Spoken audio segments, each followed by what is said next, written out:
Hello, hello, hello.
Hello, everybody. Happy Friday. Thank you, Jones, for the raid. Appreciate it. Thank you also to Chappie and Procione for your resubs for 10 and 40 months, respectively. I really, really appreciate it. How's everybody doing? Happy Friday. Let me start saying hi to folks. We are DOS gaming tonight. Hello, Frost King. Hello, Gecko. Hello, Toshnina. Hello, Kusi. Hello, Woozle. You are not first either time. Hello, Linguini. Hello, Beep. Hello, Benedetto. Hello, Emmerich. Hello, Jones. Hello, Maho. Hello, Above Average Gaming. We're doing some below average gaming tonight. Hello, Aldous. Hello, Von Klebo. Hello, Lunar Winds. Thank you as well to Baxter Rabbit for the follow. Who else we got? Want to make sure I'm not missing anybody. Hello, Stephanie. You are right. This is music from Evolution. Technically the Dreamcast version of the first game, not the GameCube, like, combination of 1 and 2. Hello, Ozelia. Hopefully I'm not missing anybody. Hello, Cool Cats, welcome. The music is not Dark Cloud, though I should stream Dark Cloud at some point. I like that game a lot. Hello, Vamility. Who else we got? Hello, Null. Hello, Chaotic Claw. Hello, Ponycron. Hello, Tetrahedra. I might enjoy the game. Hello, Testicle Tyrant. The game I'm playing tonight is called The Dark Convergence. It's a DOS graphic adventure game from 1993, made by one guy. Let me see, what was his name? Jeff Kintz. Now, this game looks pretty bad. It was released as shareware in 1993. There was a part 2 available if you registered. I do have part 2 downloaded and ready to go. So I didn't pull out an old PC for this. I am using DOSBox, which is not really emulation, it's a source port. Either way, we're getting cycle accurate play here. I did almost go buy an early 90s laptop for this, but it just wasn't worth it. And actually, I'll have something that can play DOS stuff natively very soon, because I finally found a PC 9821 that I'm buying and bought. I'm waiting on it to arrive. So I bought a PC 9821 XA10, which means the world of PC 98 gaming will be opening up to me, which means pretty much 15 years worth of gaming. I'm very excited. Also, hello, Fuzz. Balin, I played the demo. It's bad.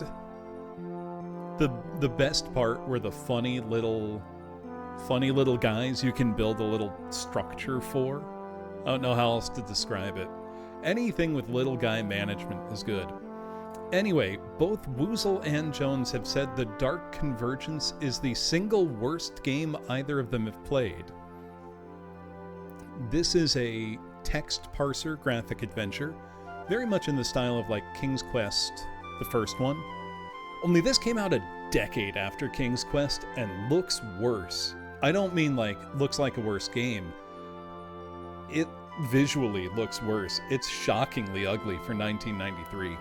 Apparently this one is well known for its high level of graphic violence, and it was written in QBasic, which is probably why it looks so ugly. I messed around with QBasic as a kid, playing Guerrilla Wars, which was a game where you were two big gorillas on top of buildings throwing bananas at each other by entering angles and power, which I spent endless hours messing around with as a kid. I loved it. That was made in QBasic. That I actually also found a port of to MSX and have played it on my MSX, which is quite cool. Yeah, I knew it as Guerrilla Wars Familiarity. It probably had a lot of names. Super fun. Very similar to the old classic Grav Wars. Before Worms, I believe. But the idea is not, new. Anyway, let me turn off the background music for now. if I want to load up the game, how many of you are old enough to have used, DOS computers when you were growing up?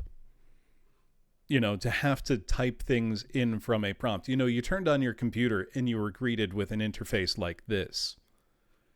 This was very normal. So what I'm going to have to do is, because this is DOS box, we've got to mount a drive, point it to a directory, and then load our game that way.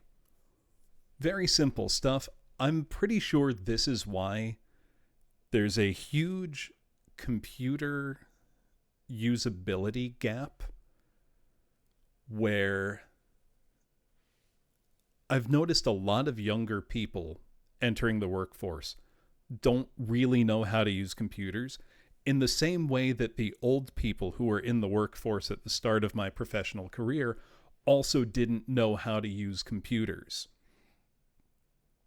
So we created like a solid 1.5 to 2 generations of people who know how to use computers and understand how they work, because they just don't teach kids how to use computers anymore in a lot of schools. They've grown up in app-based environments. They don't understand how computers work. I had to explain the concept of a file system to somebody last year.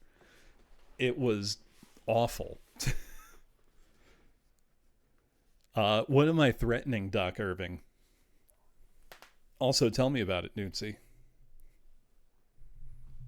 Yeah, but all this is to say, I'm just going to mount a directory I made here just for DOS games. And then we're going to go to that drive, and we're going to go to the right one. We're going to list our program out here, and we're going to run it. Yeah, kids don't even play games with controllers anymore.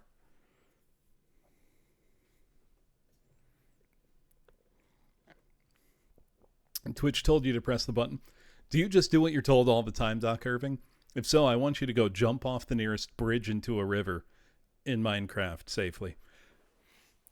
Right, file systems being hidden is why I always hated macOS. Because I don't want your, Finder or whatever. I want to look at the files as they are on the computer. Anyway, this game has horrible sound, so get ready.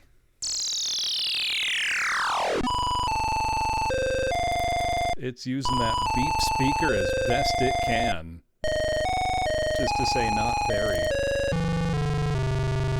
So let me resize this. I had to go through quite a bit to get this properly scaled to 4:3 aspect ratio. Because by a lot of, DOS games in general typically are... I'm gonna make everybody keep listening to this. It's so loud. There you go. Is it muted now, at least? It's so fucking loud. Unmute it. I've turned it down to almost nothing on my side. Can you still hear it? Because I can tell you it's loud as fuck in my headphones. So, one thing you'll notice if you're ever, looking at screenshots of DOS games, a lot of them look like they're widescreen, and they're not. It's very important for you to know. They're not. 320 by 200 was a common resolution, which if you took pixels as square, would make a 16:10 aspect ratio, but that's not how they were presented. They had a vertical stretch inherent to the monitor. Because, similar to the Super Nintendo, but different direction, Volpez. It is shit from a butt, CC. I'm excited. So I needed to just do a little config file editing with DOSBox to get this displaying properly in 4.3. Otherwise, it's why you see so many screenshots of DOS games and they look widescreen, and it pisses me off, because they're not. They're not. The monitor stretched it. Everybody knew this. Let's turn this up, baby. Listen to this great music. Anyway, let's play the game. Oh, to register the Dark Convergence, send $10 to Jenkins, P.O. Box 8811, Waukegan, Illinois. When you register, you'll receive the sequel, Dark Convergence 2, The Hideous Trigoly, and the manuals for each. For more info on registering, see the Dark Sea doc file. Can you still send away for registration? Is Jeff Kintz still alive? I wonder.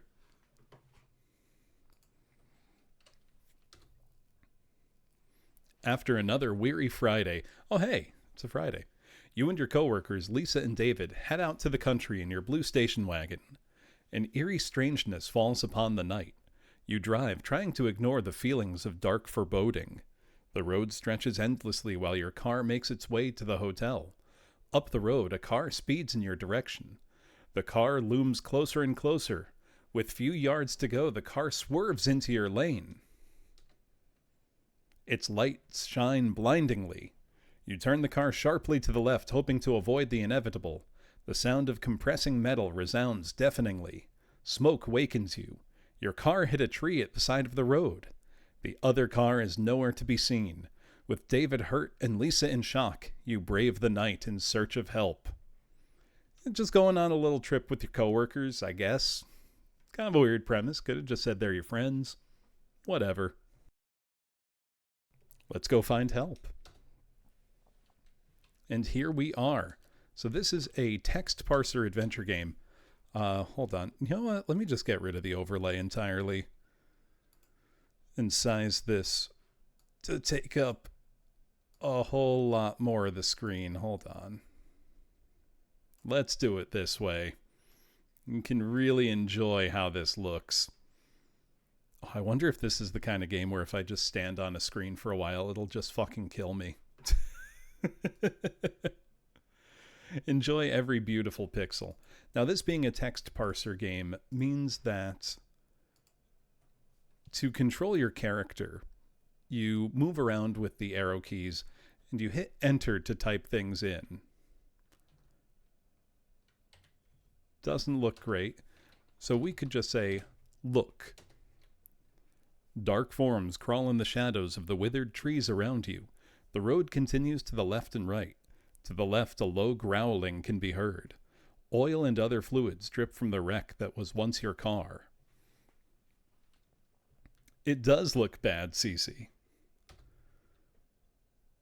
Yeah, we can see there's oil under the car. We see those trees. We see the stars. What if I say, look at sky? Your command is not understood. Say, look at car. The car is an old blue station wagon. The engine is badly damaged from the collision. All the wheels have gone flat. The doors are locked after Lisa secured them. You don't think there's anything of importance in the crumpled auto. David lays in the back seat, bleeding. Now, this was the gameplay format that King's Quest used in the early 80s. Like 1982. By 1993, games had sophisticated point-and-click systems to replace a text parser. Now, this being, an independent game made by one dude, I'm willing to be a little lenient, but why'd she lock the car? Look, we need a excuse. Can I look at oil? No. Look trees. The trees appeared to be of a particularly sick and twisted variety. They sway hauntingly in the moonlight.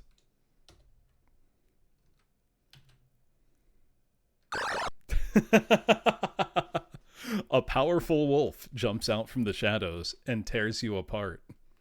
Look at that. We're mauled. Do you wish to restart, load, or quit to DOS? Let's restart. Now, how do I save? Can I save? Okay. Well, let's start walking. Look. The dark road continues along the way. The wind picks up strongly as the night darkens. An old sign stands along the night-lit road. Same thing for the trees. About look at the moon. Look at sign. It is an old speed limit sign, unable to be moved.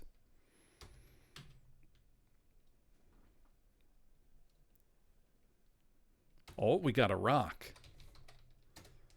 The desolate road continues.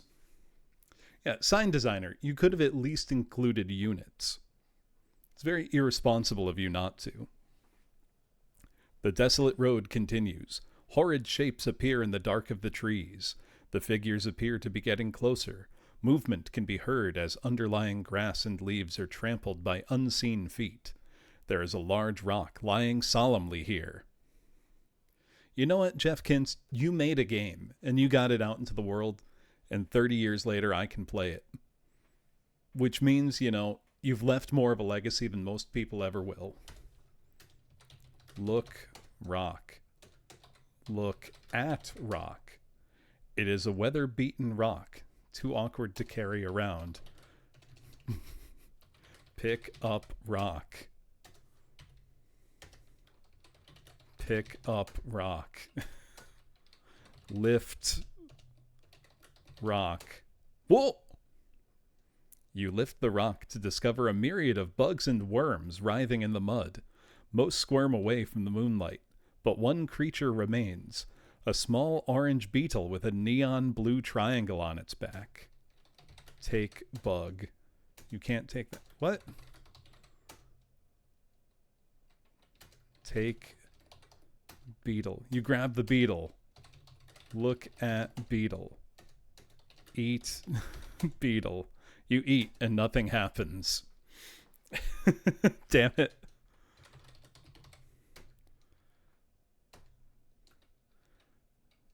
Eat rock. Inventory. Yep, so we can just type inventory. So we ate that beetle. If I can take it, it was probably important. I do not still have the beetle. I ate it. Look trees. Look at trees. Piss in the woods. It actually let me eat the beetle. Oh. An old dilapidated house sits lazily along the road. Its windows are broken and paint has been stripped by the elements. The discarded entrance door beckons you to enter. The dark shadows in the woods get closer with every moment. You can't get E-Flask. I wonder if they have a phone. There appears to be no end to the long highway stretching before you. The pain in your legs tells you it will be impossible to continue along this route. Well, what if I want to anyway? I simply cannot. Eat legs. Well, let's go in the house. I'm sure they're friendly. Also, the controls are very unresponsive. Cobwebs. I think it's supposed to be hang, but he made a typo. So cobwebs hand everywhere in the darkness of the hallway. Weevils have eaten away the torn rug. There is a stairway to the right and a room to the left. Also, I love because there's no scaling on the sprite whatsoever.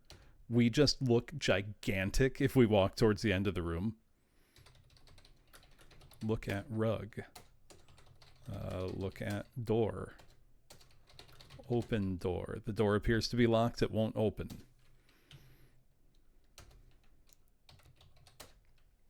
You're in the living room of the decrepit house. The house looks like it may have been deserted and then recently taken occupancy. There is an old couch and a broken grandfather clock in the corner. In the next room lies the dining area. To the right in the dining area lies another room. Look at couch. Whoa! There's a dead body in here. The smell of blood and rotting flesh accosts your senses as you enter the kitchen. A man with his head chewed off sits slumped by the cabinets. One of his arms lays nearby. A refrigerator is in the corner. Take arm. I could take it. Look body. Look at body. You try not to breathe as you search the blood-smeared body. In his overalls, you see a key. Take key. You get the key. So now our inventory. You have a rusty key and a human arm. Look at sink. Look out the window. Open door. We look 8 feet tall.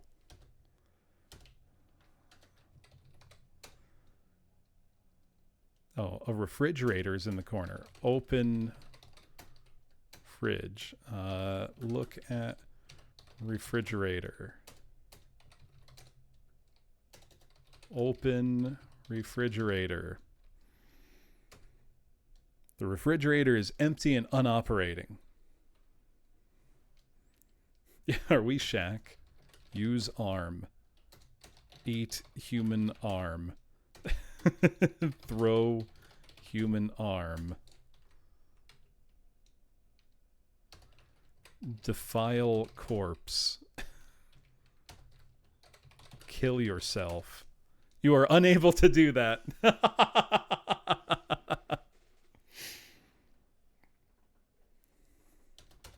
Fart. Shit yourself.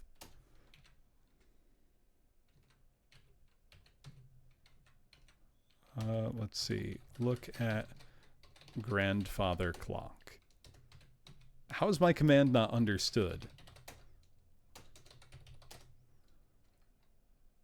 Is it just there for flavor?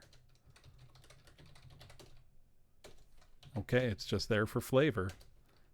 Use key on door. Open door. Use key.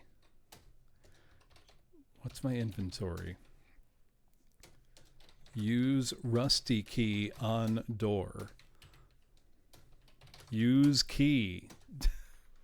I guess it really doesn't want me to do that. You are on the second floor. There are 2 doors and a hole in the ceiling. The door at the far end of the hallway is covered by a wide assortment of heavy objects. Doors, tables, etc. cover the entryway. Climb through hole. Go up. Fart on roommate's door. Go through hole. Climb chair. Climb up the chair.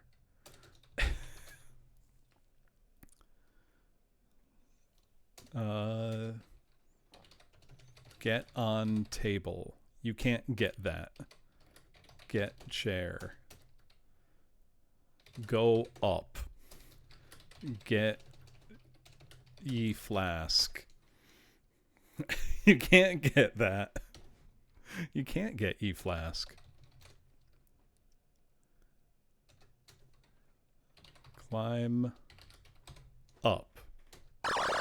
Oh! Your body was ripped into pieces in a matter of seconds by the thing lurking in the attic.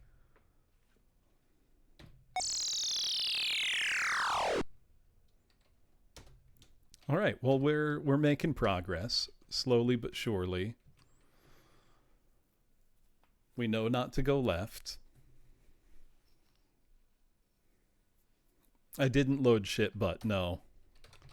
Lift rock. Get beetle. Oh, now I want to save. Now shit butt has the beetle.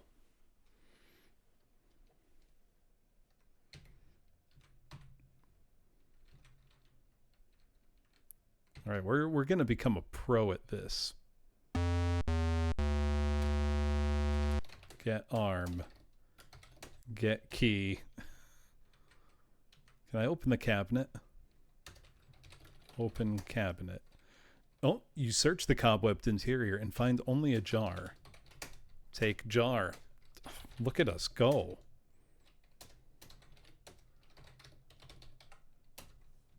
Oh, it crashed when I saved.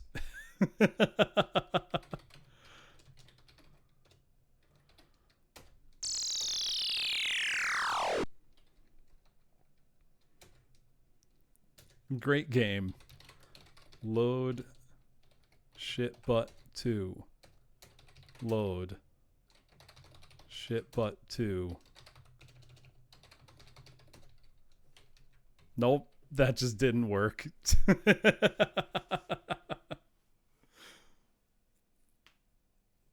Yeah, Dragomorph, this was just shareware.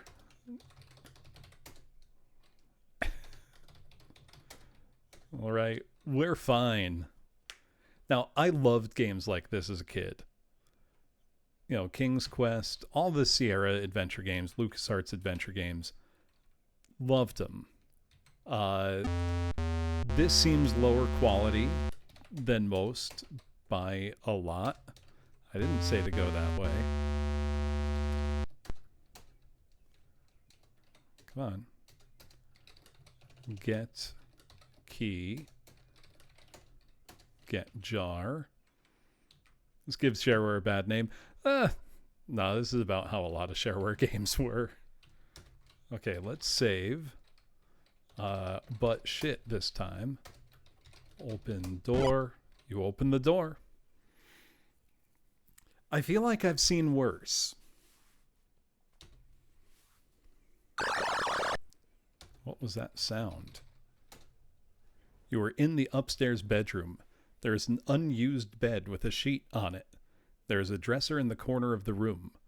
From downstairs, a cacophony of noises arise, the sounds of numerous creatures entering and rummaging through the house. You may have a manner of seconds. It means a matter of seconds, but...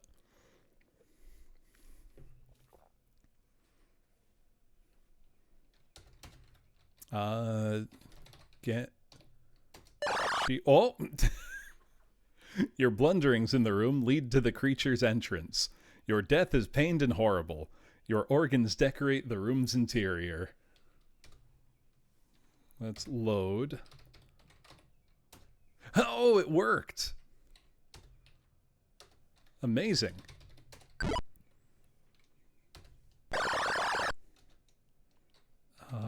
Let's look again.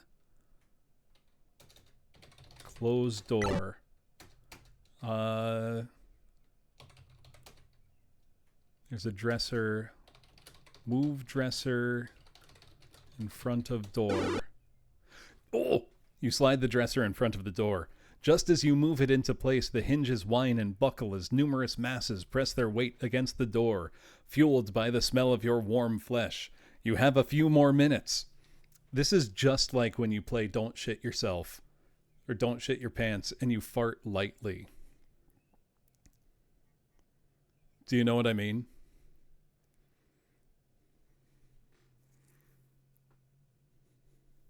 If that makes any sense. Fart lightly. Yeah, if you just fart, you shit yourself. But if you fart lightly, you're okay. I have a few more minutes. Okay. Let's look again. Get sheet. Nope. Your blundering's in the room. Okay. We'll load butt shit. So I think I need to find out the very specific order of operations here. Move dresser in front of door.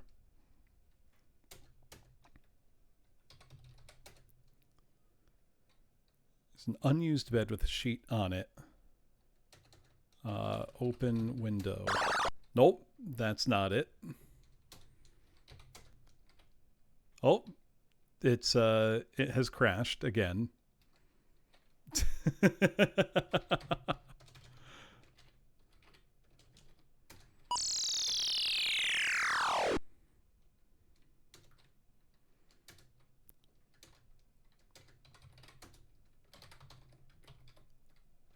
Wait, it was butt shit. Okay. It proceeds to have less than a minute. Well, the game's not very good. If it didn't crash every 20 seconds, it would be a lot better. I'm trying to think, do we have any items that could help us get out? I'm not convinced we do. But maybe we do. Yeah, it's like a King's Quest like Synco Play. It was shareware in 1993. And 2 people here have told me this is the single worst game they've ever played. I agree. I do like text parser games quite a lot.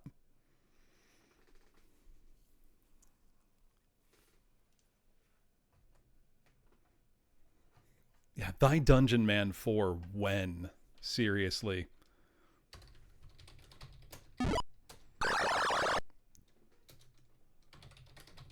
Close door. Move dresser in front of door. Look bed. Maybe look under the bed?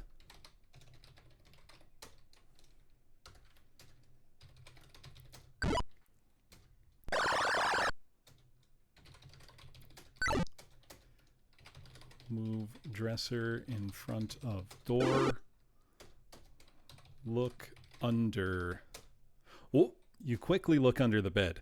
In the darkness, you see a lot of dust, spiderwebs, and there is one hammer. Take the hammer.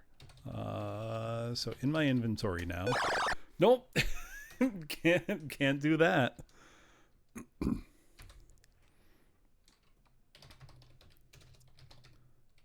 Or wait, no, shit butt was the old one. Butt shit is the good one.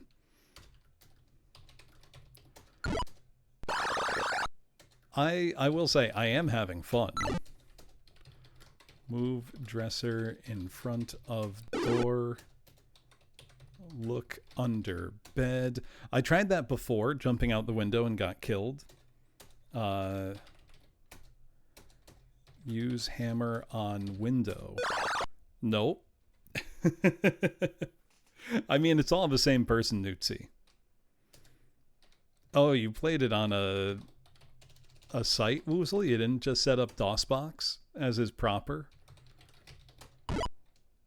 Hello, Diasalur. Close door. Move dresser in front of door. Look under bed. Get hammer. Break window. That didn't work.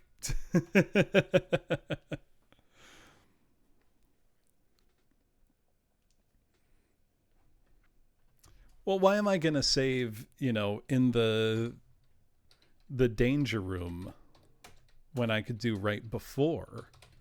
Yeah, firmly tell it not to eat me. Close door. Move dresser in front of door. Look under bed. Get hammer. Well, I don't know if there's a timer going on. No studio made this one, DSLR. It was just one guy named Jeff Kintz. Okay, maybe there's not a timer. I think it might be if you do the wrong thing, it kills you.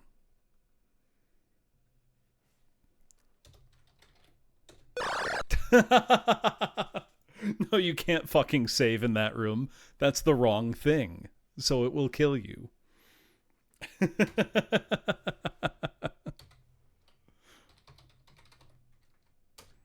Saving is, in fact, the wrong thing. That's extremely funny. Move dresser in front of door.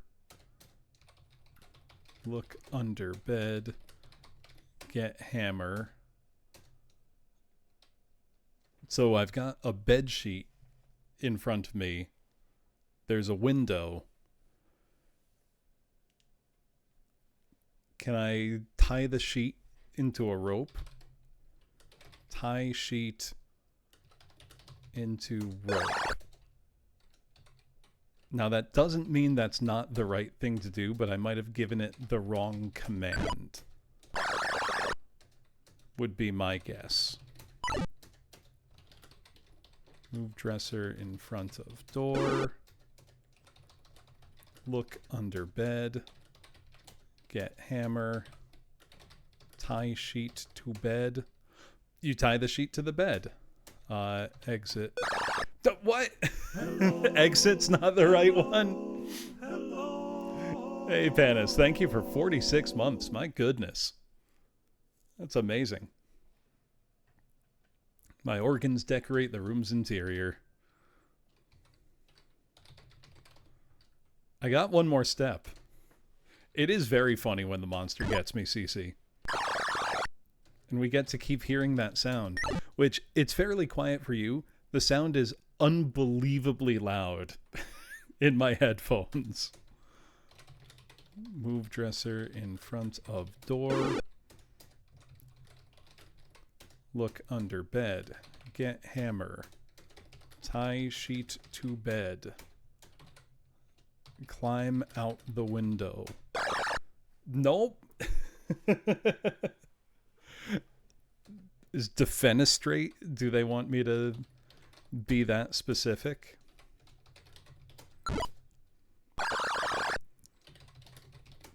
Close door. Move dresser in front of door. Look under bed. Get hammer. Tie sheet to bed. Climb down. You climb down the sheet. Let's go.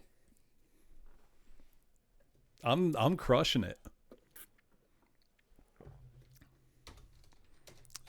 Save. Not butt shit. What should the save file be? Dick butt. There we go. You are on a path around the back of the house. The path leads off into the darkness of the forest. From the ground you hear the sounds of creatures smashing and tearing furniture. Their screams and howls break the silence of the night. Let's look at our inventory. We have a glass jar. Open jar. Look at jar. Take out jar. What if I say climb up? As you try to climb the sheet, the sounds from the room freeze your legs where they are. Oh, put beetle in jar. Can I do that? Put beetle in jar. No. Sit on jar. Set up the camera first.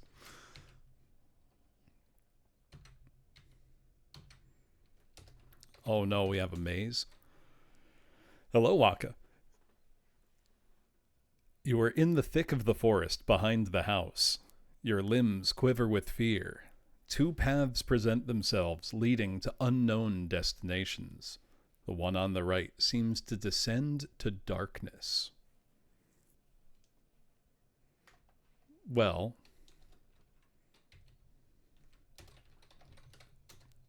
talk. It does not reply. Talk to myself. I don't reply to myself. Whoa. You are in a dark ravine. Loathsome trees hang to the right and left. A sickly stream runs down the middle of the abode. Down the way, a strange light emanates from a cylindrical stone structure. Let's look at the other way. Oh, it gets so slow when you walk behind a tree. Oh, hello. As the path continues, a horrid sight accosts your vision. A bizarre creature not of this earth stands eyeing you with its many ocular units. Green saliva pours from its gaping maw. Throw human arm. Throw arm. You throw the piece of flesh that was once an arm into the forest. The unholy creature follows it. Let's go. I'm so smart. The path seems to end at a dire-looking shed. The forest seems to be alive.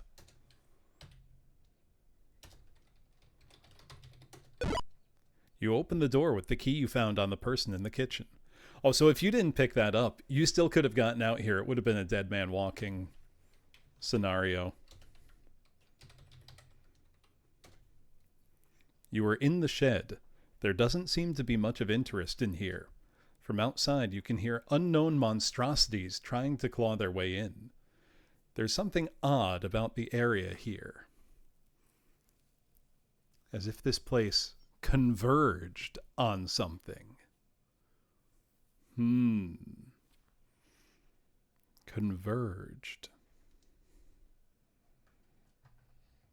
How does a place converge? I don't know. Let's close the door. Oh. Close and lock the door.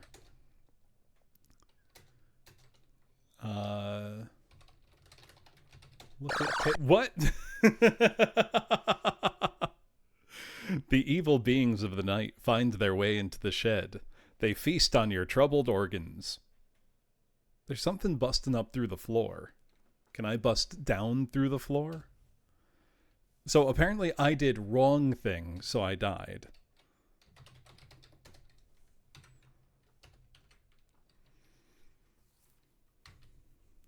We're learning. Let's try going the other way. Thank you, Dwarven Crusader.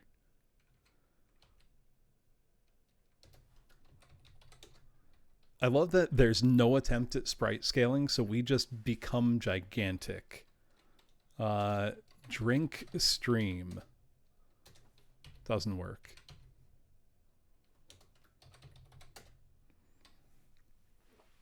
You are at the end of the ravine. A large stone column stands here. A strange beam of light shines down through it. Orange light pulses within the structure. Odd buttons with strange lettering and a peculiar lever are on the surface of the structure. Why am I doing any of this? There is literally no reason, Kuzi. We were looking to get help for our friends because we got in a car crash. You pull the lever down, but nothing happens. The lever seems to be stuck in that position. Interesting.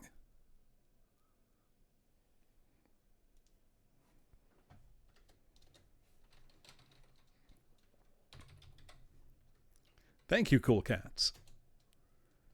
Odd buttons. Push buttons. You push the buttons, but nothing seems to happen.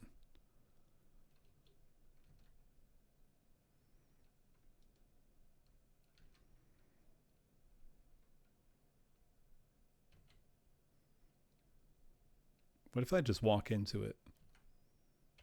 Can I? Talk. Say hi.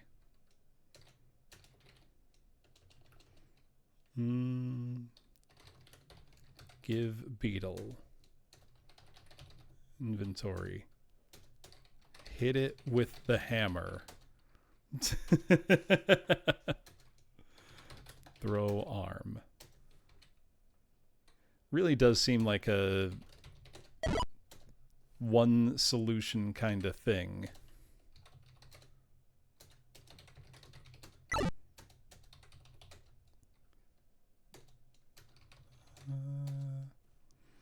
What's in our inventory? Oh, okay, inventory's the wrong thing.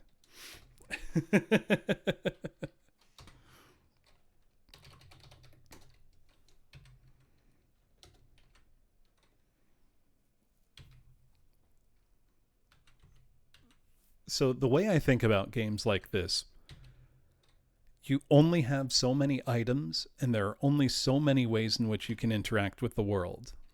We will eventually arrive at the right combination of those.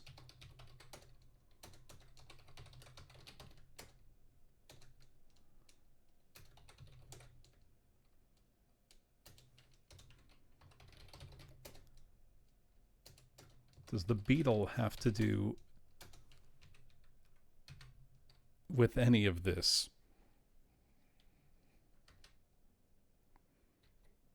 I swear, if the solution is like, go in the cabin and eat the beetle,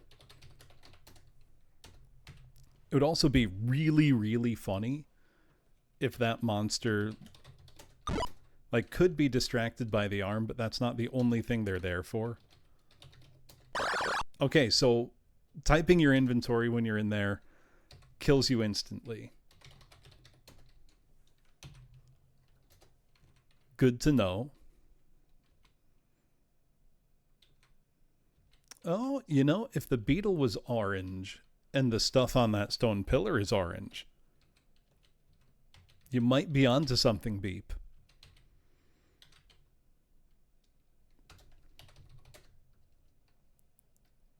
Yeah, orange light. Eat beetle. You reluctantly eat the bug as it tries to squirm from your hands. A faint bitter orange flavor fills your mouth. After you eat the beetle, you feel dizzy. Some of the letters turn a hazy orange. Push orange buttons. Whoa!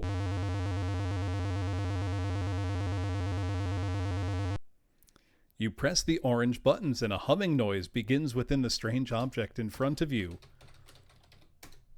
Whoa! A strange feeling overcomes you. A feeling that reality has been altered. That new dark forces beyond nature have been added to this world. Let's save. Oh, it was deafening beep. What's the save file now? Skeleton Zone.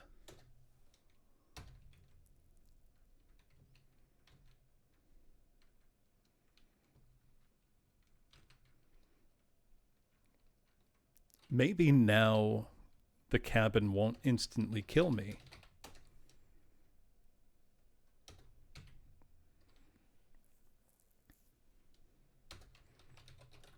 Okay, hold on. Let me look at my inventory before I go in.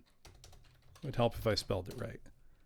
So I have a glass jar, a rusty key, and a claw hammer. The key is going to be used going into this room. So I've got to do something with the hammer in there. Yeah, opening hard mode, apparently, too. Light fart. Sure. Bad file name.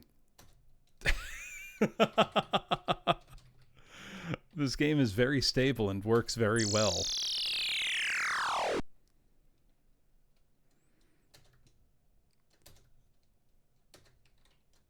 Let's see. Load skeleton zone.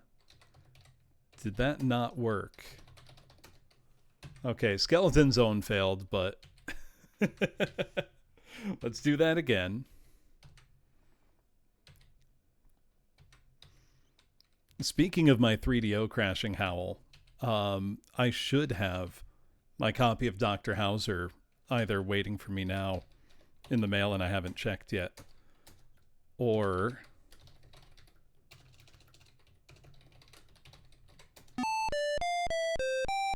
speedrun when it arrives. I want to start learning to run that game. It'd be really funny if I needed to push the buttons but not pull the lever. Let's butt dick this time. There we go. I want to keep the other save in case I've activated a dead man walking scenario and I don't know it yet.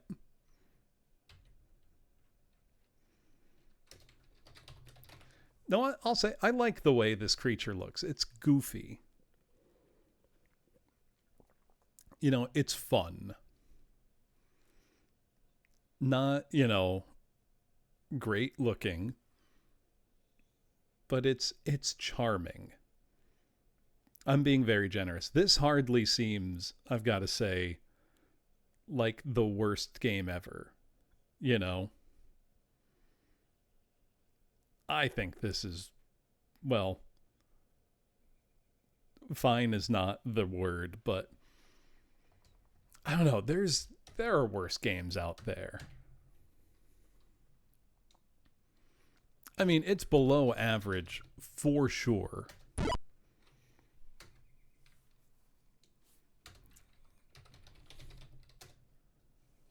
So we've got a hammer, a jar. Let's close the door. It's got to be something with the hammer.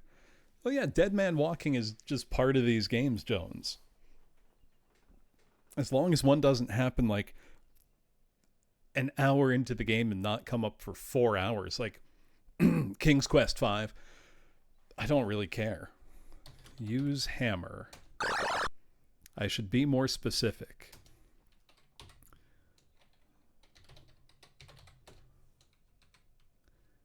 Yeah, or Darkseed. Darkseed would be fun to stream in full. Definitely not the Sega Saturn version, though. It's a subpar port of a not particularly good game. Let's save here.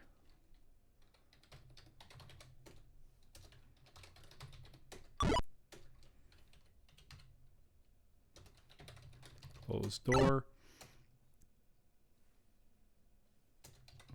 If I look, as if the place converged on something. So what can I do? I have a jar with nothing in it, and I have a hammer. There's a table with nothing on it. There's the door. I have to be able to use the hammer somehow. They did specify it was a claw hammer, not like a peen hammer. So do I like pull up the floor tile, the planks?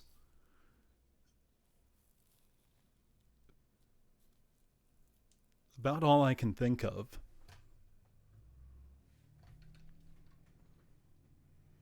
It is not Maxwell's silver hammer. Also, I like they make you think these will be timed, but it's really just if you do the wrong input, you die. Oh no, that one is timed. Maybe.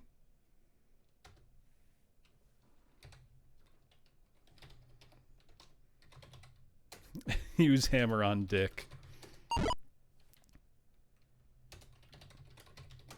It's gotta be pull up floor with hammer. Whoa, let's go. Let's go. You pry up the panels to see curious orange light coming from a strange corridor beneath you. Climb down. You climb down the hole to the strange reality. Well, DSLR, it's like I was saying. There's a very limited number of things you have and types of interactions you can do. Yeah, you're always doing this, Obero. How are you? You know what I mean, though? There's not that many options. This is the same reason why when people complain about, like, Zelda 2 or Castlevania 2 or really 8-bit games, NES games in general, being cryptic or confusing, to me it's like, well, not really. There's only so many options you have. There are only so many ways in which you can interact with the game world. So you gotta just try them. Though I probably would have taken much longer to get the beetle if somebody in chat hadn't or to eat the beetle, if somebody hadn't pointed out the beetle was orange. That did help.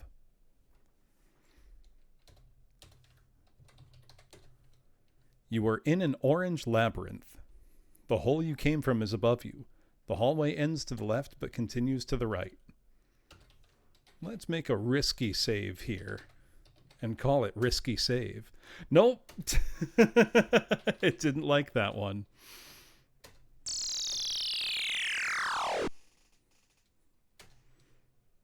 I love how much this crashes. Load. What was my most recent save name? Is it just butt dick? Yeah.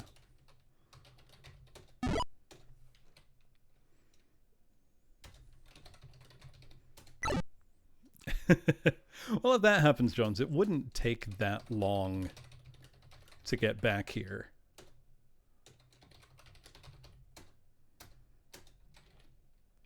Save downstairs. Okay, that one worked. This might be Kino Tag.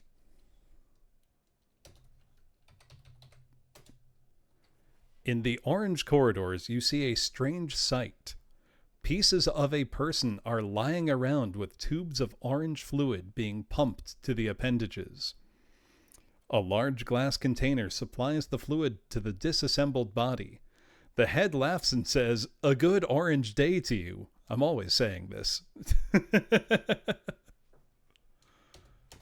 Whoops. I clicked through that too fast.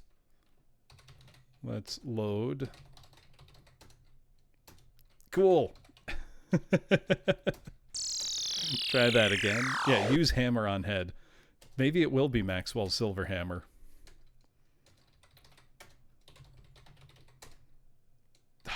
That one broke.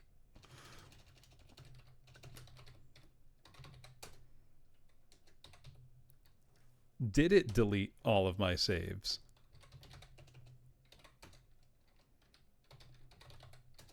No, we're fine. That is one of my save files, Obero. I don't know why I've become 12 playing this. Maybe it's because this is the kind of game I used to play as a kid. Okay, that wasn't so bad. Also, sometimes if I'm given the power to, you know, name my save files, why wouldn't you be silly with it? In the orange corridors, you see a strange sight. Pieces of a person are lying around with tubes of orange fluid being pumped to the appendages.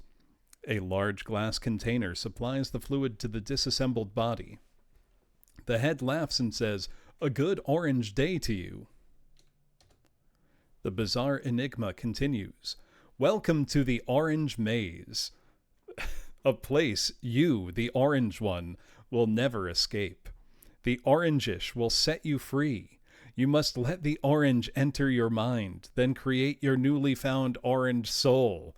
Ha ha ha ha! Orange! The effect of the situation makes you unable to continue. So I literally can't move forward. Ha ha ha! Orange!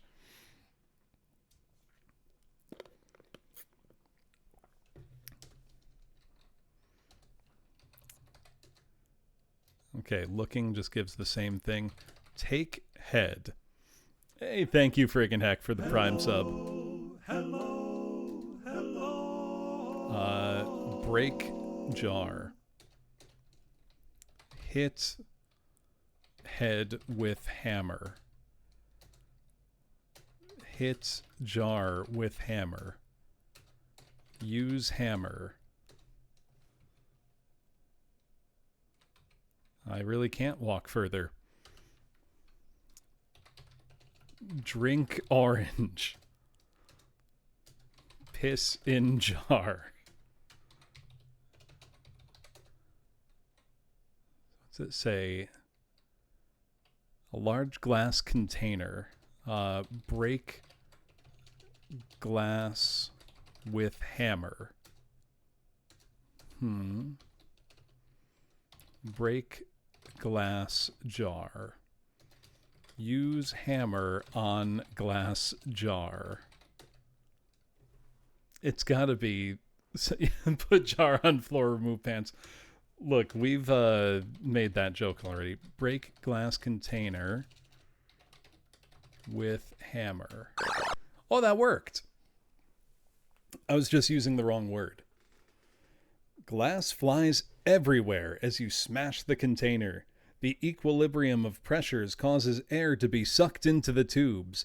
The orange man screams and screams. There is still a little fluid left in the container.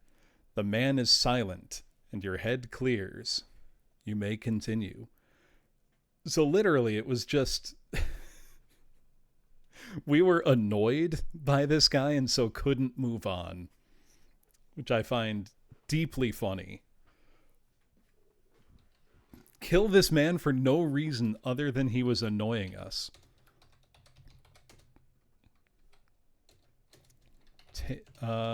Examine orange man. There's nothing of interest in that. Drink fluid. I guess not.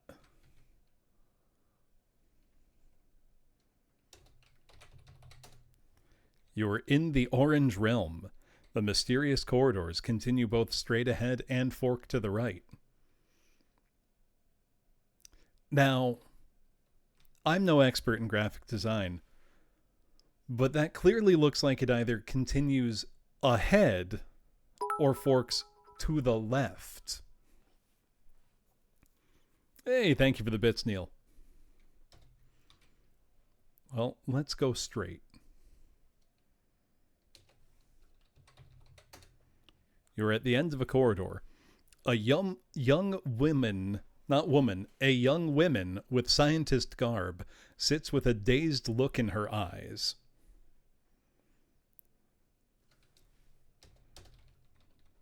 Talk. Does not reply. Look at woman. Talk to woman. She does not respond to you. Examine woman. Her eyes seem unfocused and her body seems limp. She doesn't seem to be aware of your presence. She's wearing a lab coat with many pockets. Hit woman with hammer. Examine pockets. You search her many pockets. You see a syringe in her lab coat. Get syringe. Look at syringe. Talk to woman. She's just catatonic. You know she's clearly a woman, though. We get like 3 pixels of lipstick. Can I use the syringe on woman? Use syringe on woman. No. Let's save. This will be free drugs. Damn it! Can I just not save the game anymore? What was my most recent save even?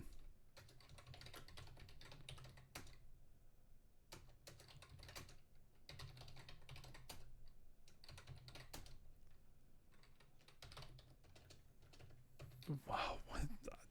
I can't remember what saves I've used. Let's kill the orange man again, I guess.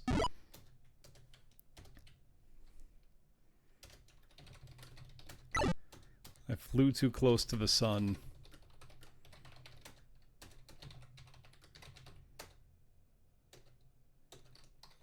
What if I save this one? Okay. Dick Butt is now downstairs. What if I don't even talk to him? What if I just break glass container with hammer?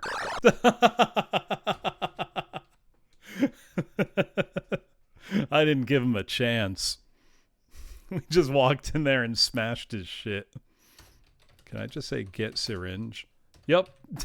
I don't need to talk to her at all. Now I've got to ask, is there a speedrun for this on speedrun.com? Can I use syringe on fluid? Use syringe.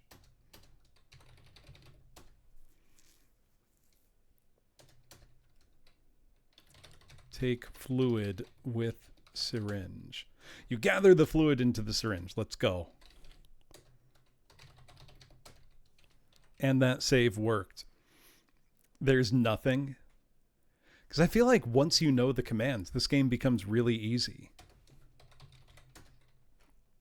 The maze of orange walls are confusing. The maze stops to the left of you, but continues to the right. How is it confusing then? How is the maze of orange walls are confusing? It stops to the left but continues to the right. It's not confusing then, now is it? If the maze ends on one side, how are you confused? Oh, hello, Mr. Monster.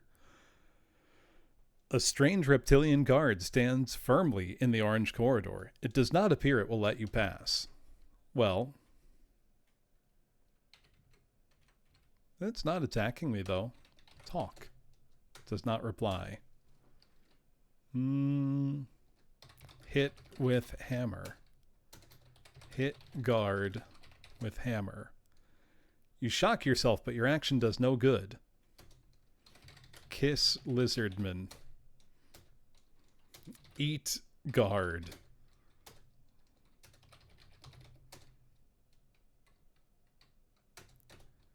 Inject syringe into guard. You inject the guard and he runs away screaming madly.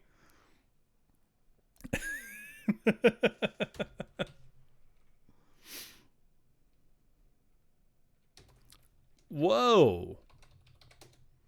You have reached a dead end. A large eye looms above you. It stares at your every movement. Well, yeah, I would guess that it does. It's a big fucking eyeball.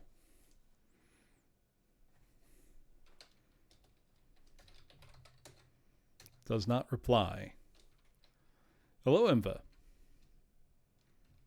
Okay, but it lets me come and go as I please. So, gonna save. Yeah, Cece is in this game? That's crazy. Poke eyeball. Eat eyeball. Examine eyeball.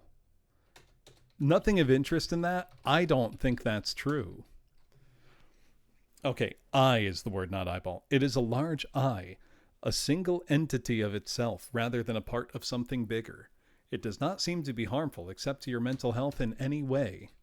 Poke eye. Hit eye with hammer. Talk to eye. Kiss eye. What if I just say commands? Nope. Moon the eye. Spit in eye. Hit eye. The eye quickly closes its tough rubbery eyelid before damage can be done to it. I have a rusty key. Use rusty key on eye. Hit eye faster. Hit eye with hammer.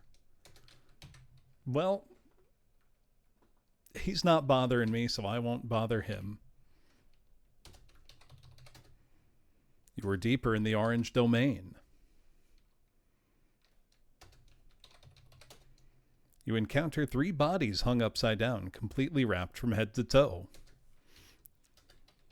Examine body. Unwrap body. Cut down body. Examine. What's the key word it's looking for? Look, Obero, sometimes you just gotta, leave things be. Touch body inappropriately. We keep our hands to ourselves, Woozle, okay? Oh, the maze doesn't even continue to the right. It's a dead end. Sit body on jar. Talk to body. Does not reply. They're just here for decoration, I guess. You see a grandfather clock down the hallway, which continues both to the right and left. Open clock. Look at clock. There's an old, out-of-place grandfather clock made from centuries-old wood. The time says 6:20. Set clock to 4:20. Nope. We got a freaky-ass reality door. 6:20 blaze it.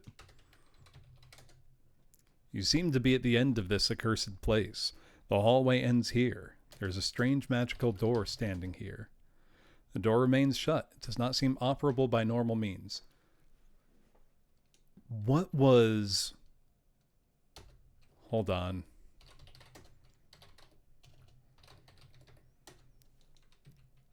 I want to see, what was the clock in this house set to?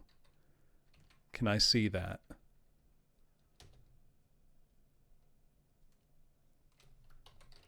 Examine grandfather clock. The hands are stopped at 11:14 on the grandfather clock. Dust hangs thickly on its surface. It's a well-used sofa. Okay.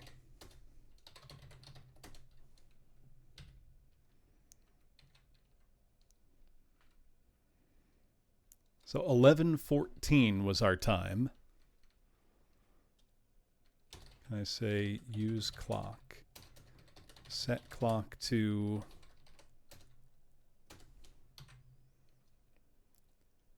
It's got to be something to do with the clock.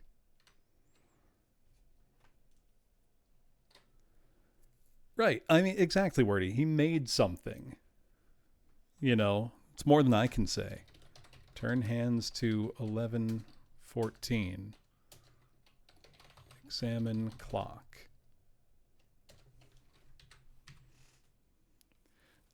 Decent is stretching it. It's not decent. It does, in fact, suck.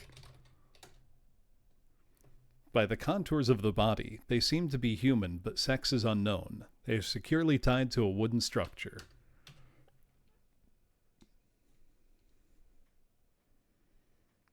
Bad isn't mean. I don't think Jeff here... This was 1993, Dieseler. In 1993, games like King's Quest V were out. Like, this was 10 years behind the curve.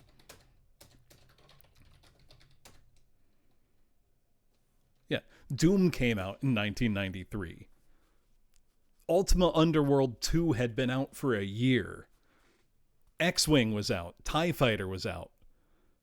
What else? Space Quest 4 was out. Day of the Tentacle was only a year away. It's a generation behind. Hurt eye. Myst was out. Seventh Guest was out. Could you imagine? You go to your friend's house and you see Myst, and then you go home and play this? Unzip pants.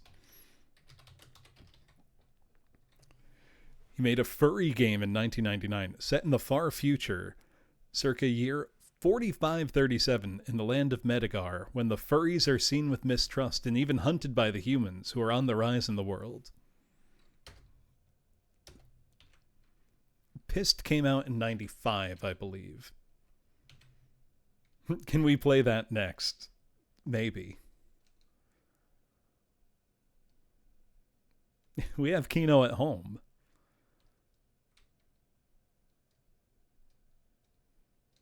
Don't tell me they're remaking Seventh Guest. The door is made of strong materials you have never seen. There is no keyhole to the door. Eighth Guest when? Well, we had 11th Hour. Then Phantasmagoria. Kick door. I know there was a Myst VR remake. Speak easy, friend, and enter. Turn clock to 11. Turn clock to midnight. Turn hands to 11. Turn hands to midnight. Oh, fuck you, game. You turn your hands to the midnight hour, and a strange shiver goes down your spine.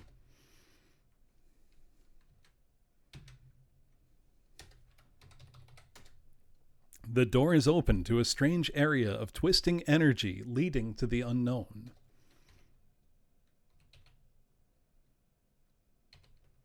Whoa!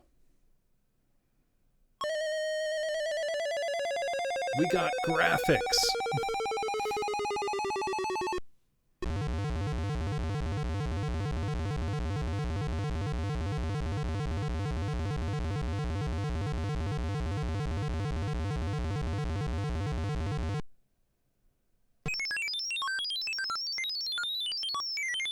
I cannot tell you how fucking terrible this sound is.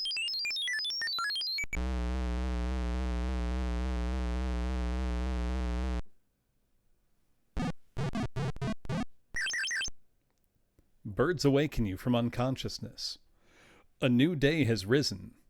The tension removed from the air tells you the evil that has swept this area crawled back to the abysmal place where it had come. The jar did something? Jar didn't do shit for me. But a dull sense of dread still haunts you. Somewhere in a place that lacks the light horrors you only glimpsed reign in dismal splendor, casting shadows long and deep. You realize you will never be the same.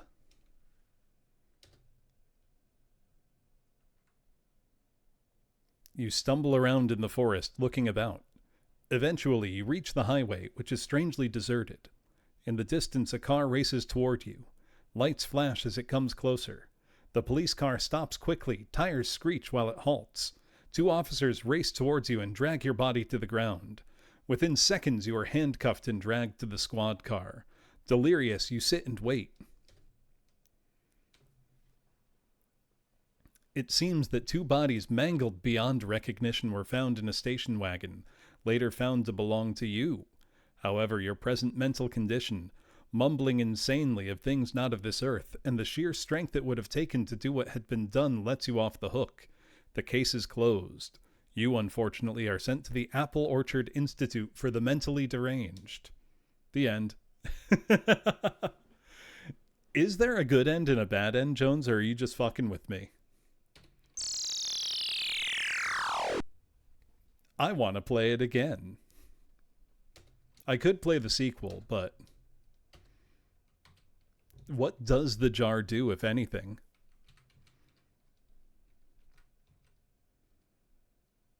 You remember doing something with the jar?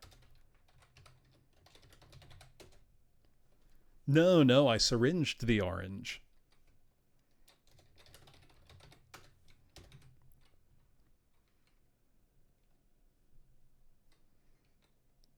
The clock being midnight instead of 11:14 or whatever. So stupid.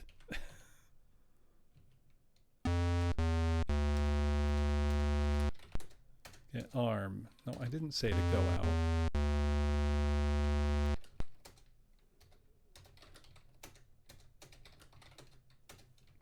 I'll try that, though. I'm curious. And that door in the back never opens. Up there never opens.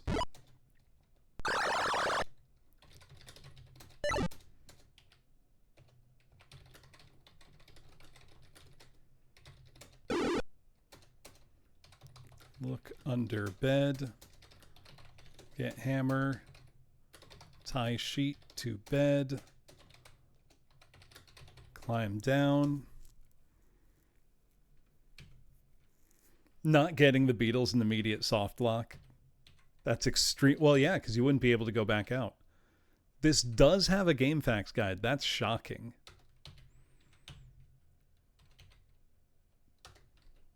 Eat beetle.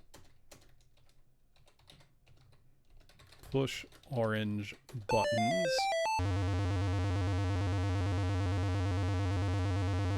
God, it's so loud. Pull lever.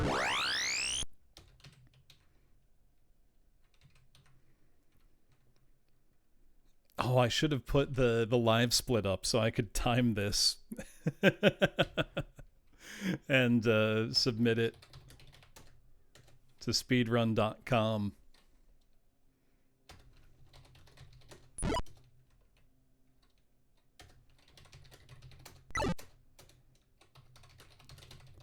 Pull up floor with hammer. Climb down.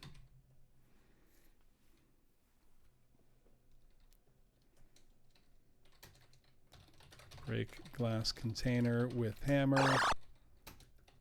Get orange with jar. Use jar on orange.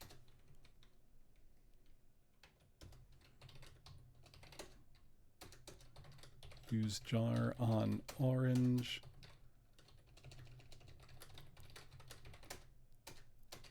Get orange. You can't get that. I don't think the jar does anything. Doesn't seem like it.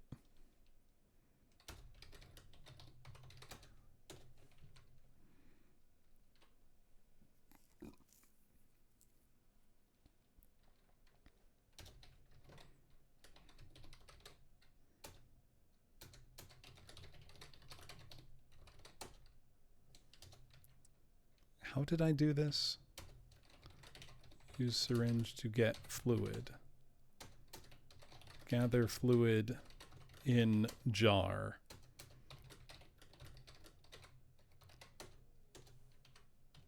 Oh, maybe. That would be the game's creator, for Jeff Kintz.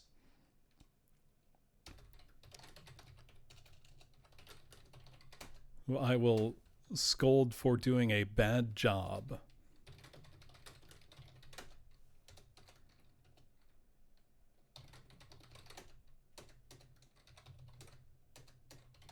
Use syringe on guard. Is that not right? What did I type in before? It definitely worked. Oh, inject. Yeah, full of the orange tang. Inject guard.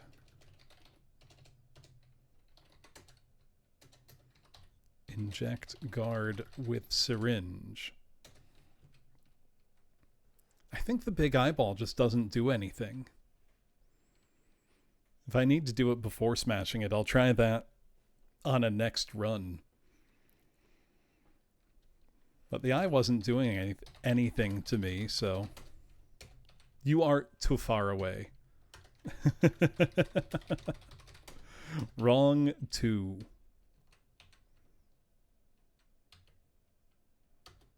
Yeah, well, that would be the whole game then. It's pretty speedy.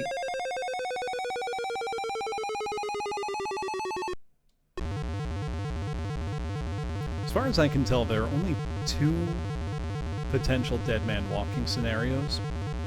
One is you didn't get the beetle. Well, no, they're both beetle related. Well, I could try injecting the eye.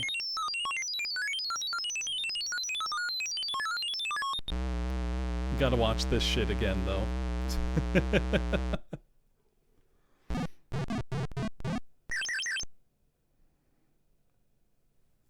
Oh, it's terrible, Beep. It's really bad.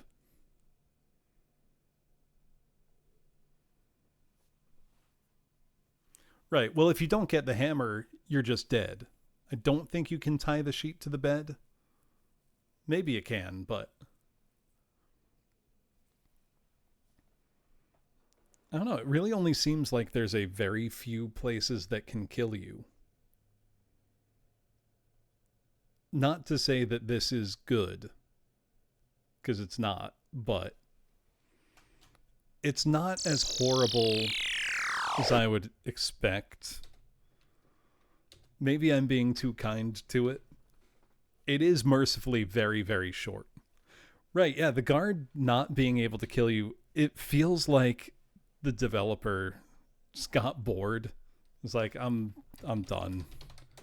I gotta end this game. Oh, you could also soft lock yourself by eating the beetle. Yeah, it's no space quest. That's for damn sure.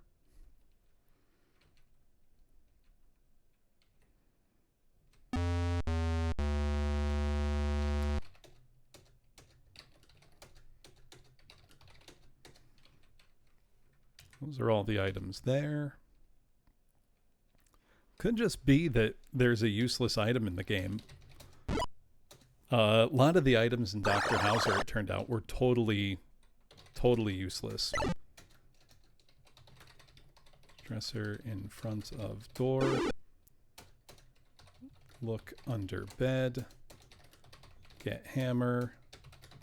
Tie sheet to bed. Climb down.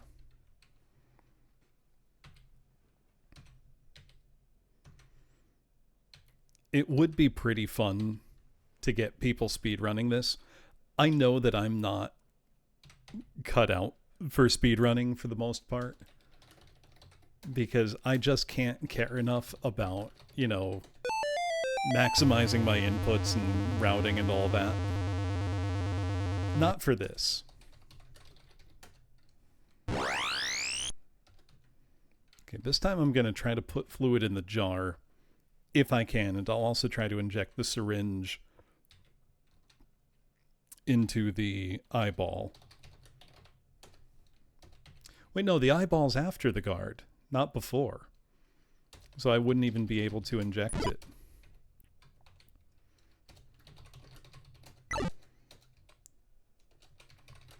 Pull up floor with hammer. Climb down.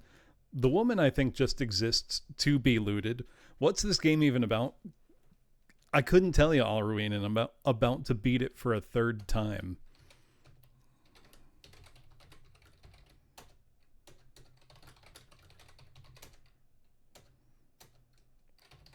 So basically, you get in a car accident with your two coworkers, and you go look for help.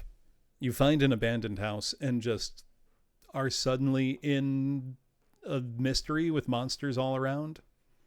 That's it. That's the whole thing. Get fluid with jar. Oh, you collect the fluid into the jar. Interesting. Break glass container with hammer.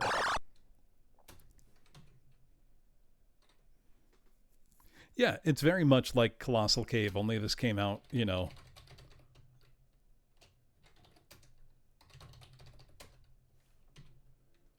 Resident Evil did not copy this game. I'm curious. I'm going to try to use the jar on the eye. Or refill the syringe.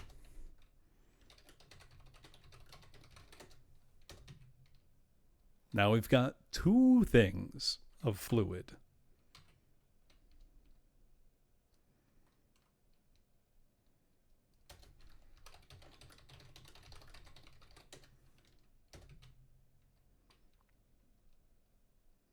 Is the syringe still in our inventory?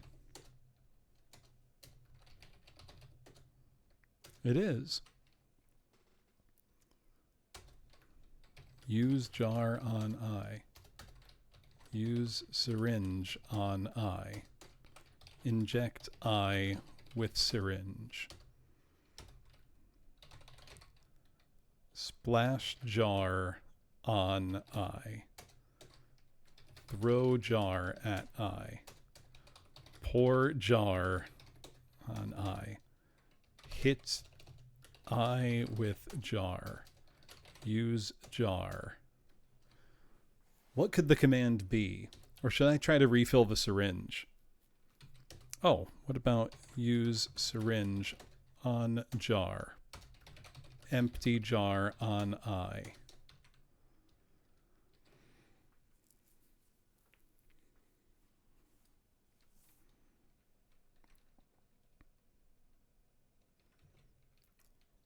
Well, the syringe is empty now, so I'm going to refill the syringe. If we're destroying this eyeball, it's for literally no reason.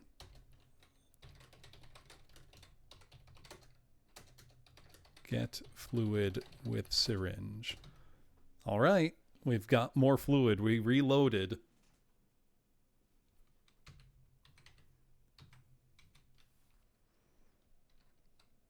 I believe the sequel is a literal sequel, and I do have it, Volpez, so I am going to start playing it. Bill, you've got to play this. You've got to play this. This came out in 1993. if you can believe that. And it's a text parser. Inject I with syringe. How? Come on. Inject syringe into I. Nope. Use syringe on I. It really doesn't like any of those commands. This eyeball does nothing as far as I can tell. That's pretty good, Jay. Also, amazing streak. I'm just wondering, what possibly could I still use?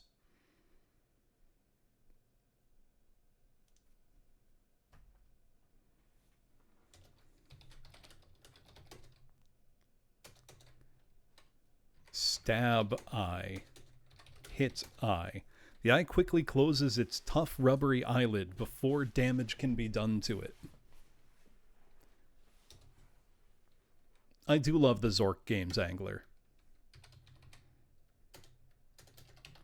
Examine eye. Examine inventory. So I've got a rusty key, a glass jar, a claw hammer, and a syringe. Can I... What can I do? Maybe give the jar to the eye?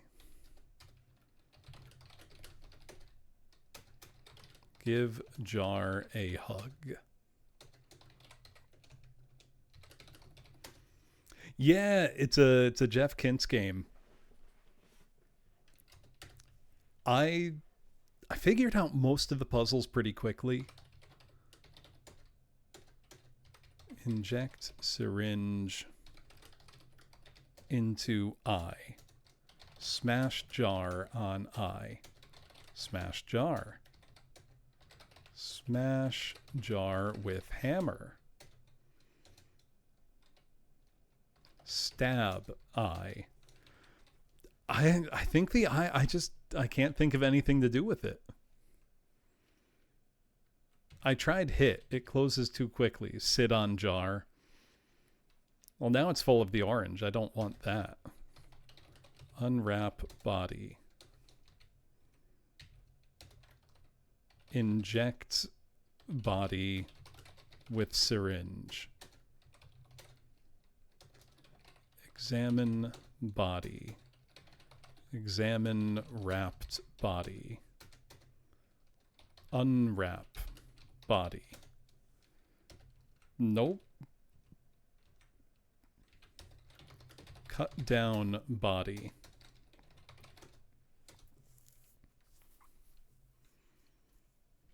No, it's definitely a body.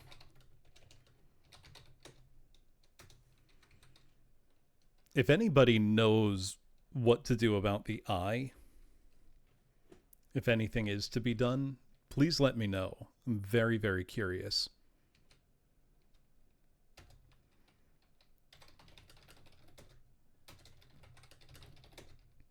Does not reply.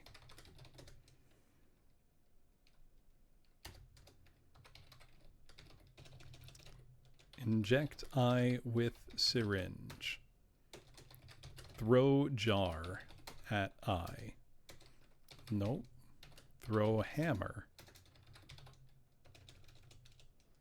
Give syringe to eye. Get eye. You can't get that. His walk cycle is so funny.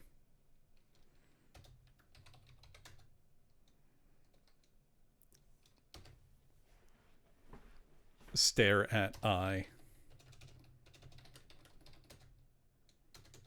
Kick eye. Taunt eye. According to the guide, I've done everything. GameFAQs doesn't know everything. Inject self with syringe. Drink fluid in jar. Give jar to eye. Drink eye. Expose yourself to eye. P on I. It's not doing anything. There's got to be something I can do. Can I just push it somewhere else? Stick I with syringe. I think it might just be here. Somehow I can't imagine somebody being very thorough.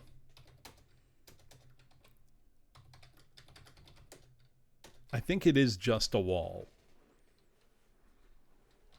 Stub toe. Kill yourself. You're unable to do that. Inject syringe into arm. Inject syringe. Use syringe. Use jar. Use hammer. I think it's just nothing.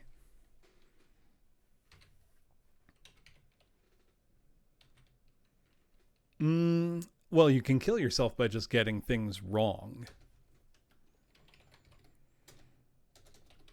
Examine bodies. By the contours of the bodies, they seem to be human, but sex is unknown. They are securely tied to a wooden structure. Unwrap bodies. You try to unwrap them, but the bindings are tight and you're unable to move them. Use syringe on bodies. Use jar on bodies. I haven't tried using the syringe on that catatonic woman. I could try that. I doubt anything will happen.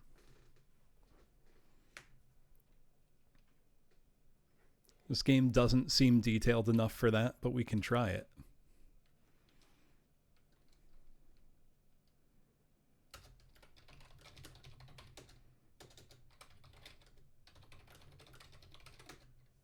Nope. Doesn't work.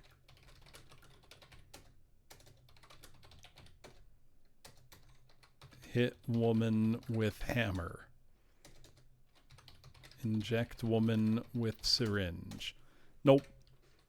It's really not going to let you do anything apart from what you need to do.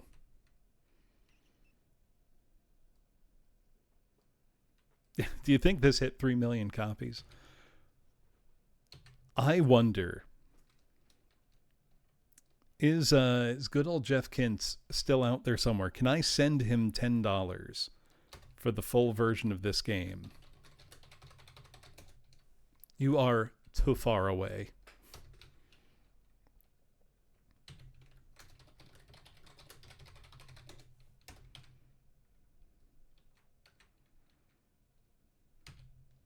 Well, let's watch this spectacular ending again. Dev in chat? Could you imagine if he just showed up?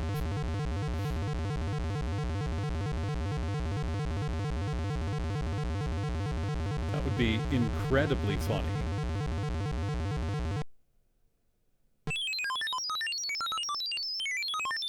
Also, for however bad this sounds to you,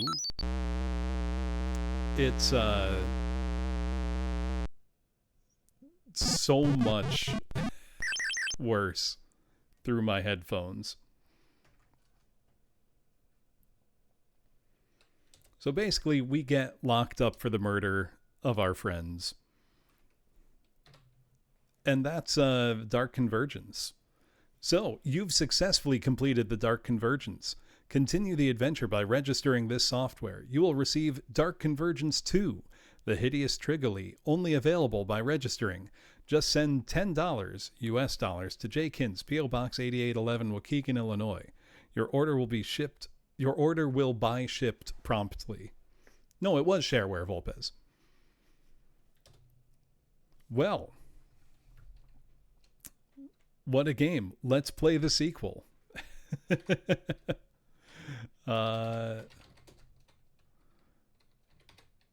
Can I not back up here?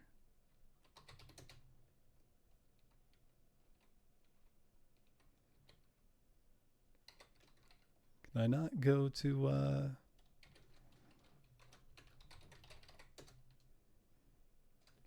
Yeah, a game like this surely earned its sequel.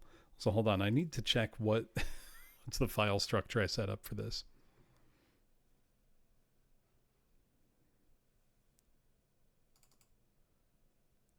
Hold on, let me rename that. Decon 2.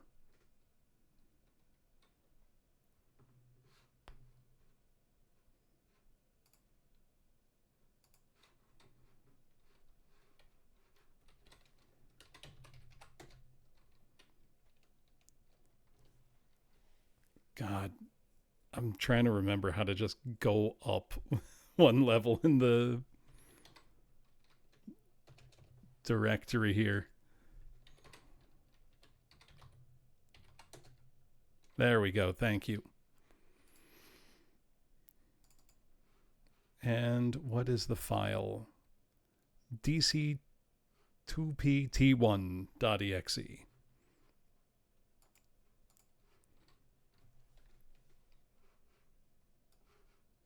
On one sec.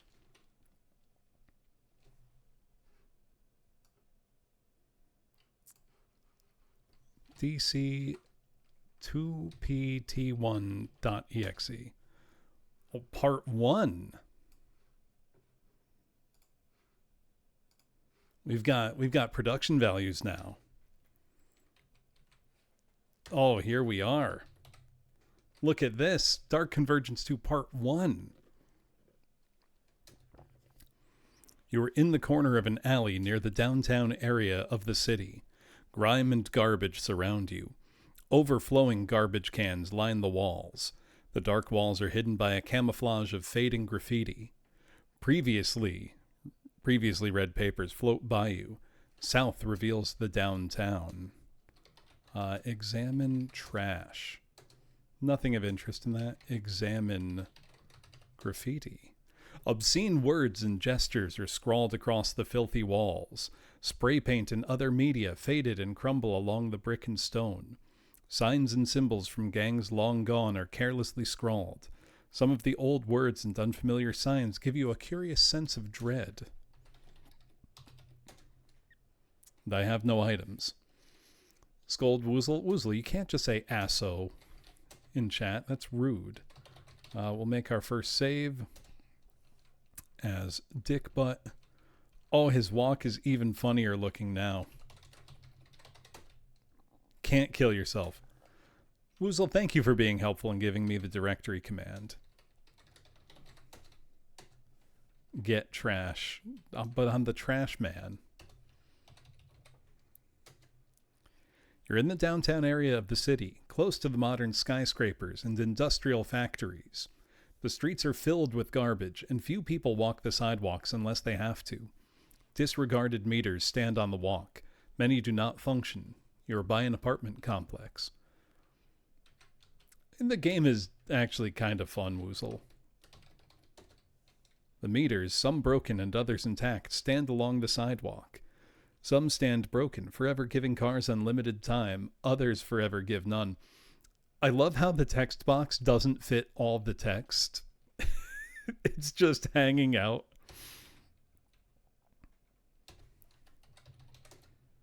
You're as far as you can go. Heaps and heaps of garbage and other assorted filth block the street. Cars and remnants of them are scattered along the street. A warehouse stands uselessly among the mess.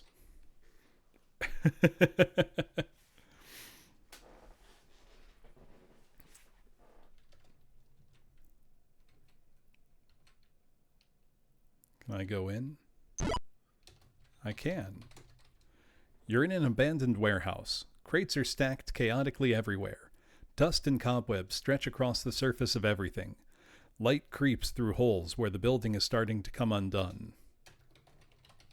Examine lights. Examine crates.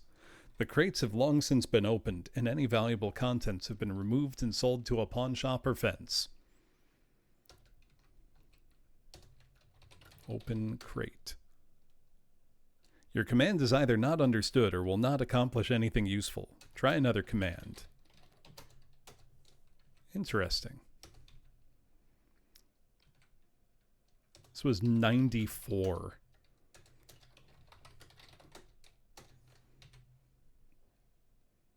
Unbelievable. Could you imagine 1994? Your friend is playing, what was a big PC release 1994? System Shock. And you're playing this. The door is sealed shut. Only tenants can gain access. No buzzers are visible. The tenants want no strangers to their already victimized home.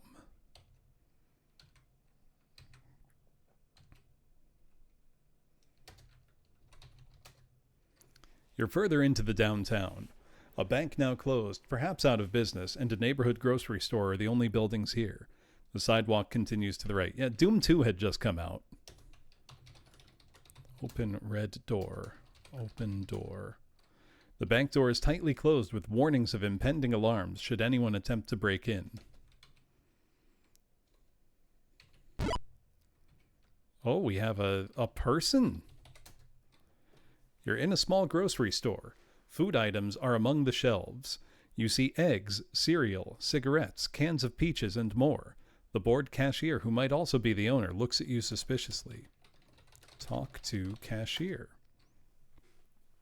The cashier just says hello in a monotone voice, but does not give any more indication of friendliness. His movements are quick and tense. Let's save. Gabriel Knight came out in 93. The complete lack of any attempted sprite scaling is so funny. The shelves are lined with food. Cans, boxes, bottles, and cartons are shelved less that neatly among the aisles. Not less than neatly, less that neatly.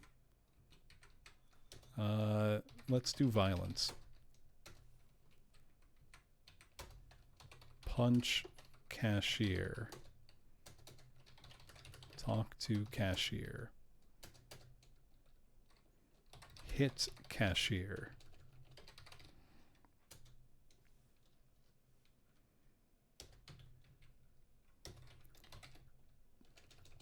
Get cans. Get groceries. Kill cashier. You are unable to do that. For now. You're as far as you can go to the right. A roadblock prevents further passage. A construction site for the new mega mall is scheduled for construction. Run that sentence by me again. A construction site for the new mega mall is scheduled for construction. An alley lies to the north. A vacant apartment barely stands to the right.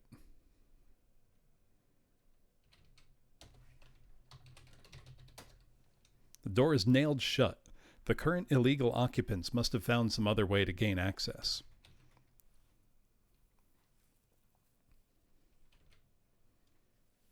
Is this the same alley I was in? You're in another corner of an alley. Similar to the alley that you awoke, the corner has more strange graffiti. Examine. Graffiti. The graffiti here is more faded and worn than you've seen elsewhere. Should be than. But as if these walls were subject to more wear than others. Push wall.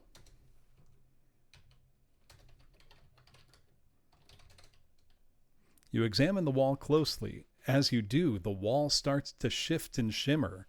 Warps in reality like a stone thrown in a pool of still water shift space. From the stone of the wall, a face emerges. The face made from the material of the wall looks at you, its features becoming more defined. Oh, it looks miserable.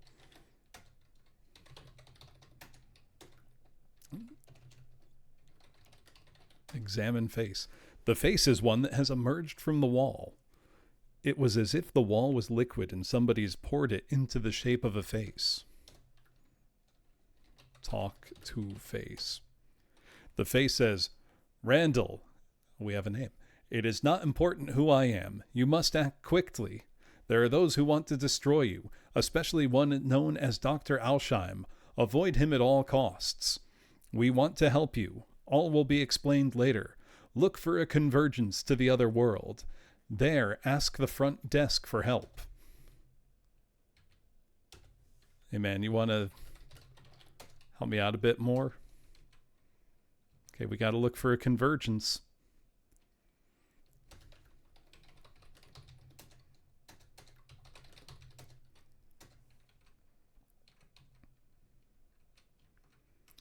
Right? I can't hate it either, Bearer of Peas, and this one seems quite a bit more competent than the first one. Not nearly as funny so far, though.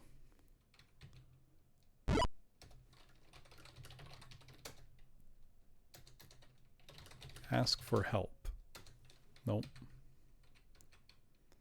It does have soul. Knock on bank door.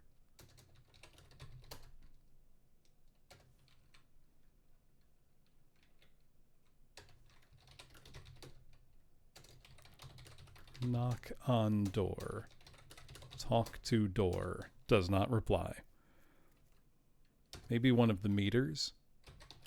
Oh yeah, this game is... Even if this game had come out in 1984, it would have been old and primitive and kind of shitty even then.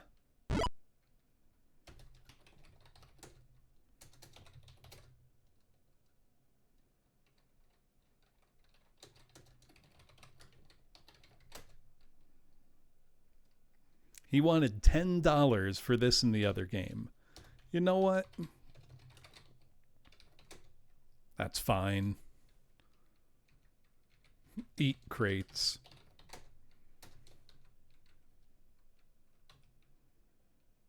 They're gonna have to give me something here, though. Let's see. Examine door. You're as far as you can go. Heaps and heaps of garbage. Blah, blah, blah.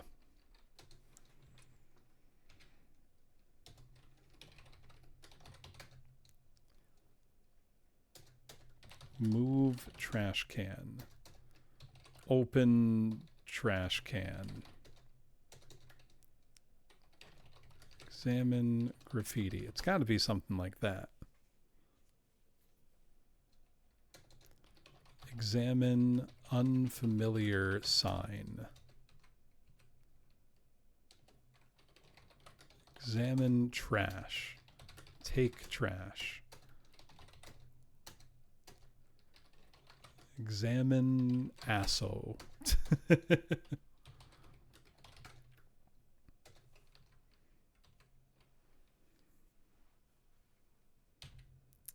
The first Leisure Suit Larry did indeed have sprite scaling.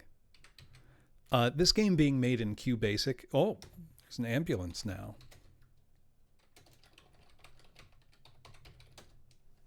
Is that going to be the doctor that's trying to get me? An ambulance parks quickly by the curb as you walk by. Men is white pull you to the ground and hold you. A nurse and doctor come out of the ambulance. The nurse gives you an injection. The doctor puts your name on a clipboard. The light around you dims. You begin to feel dizzy and lapse into sleep. I think it's supposed to be men in white, but he didn't proofread. Hello, I am Dr. Alsheim. You seem to be causing a disturbance downtown. Your record shows acute paranoid schizophrenia.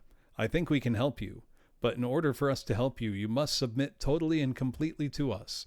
Your mind must be placed in our hands. Only then can you be cured. Oh.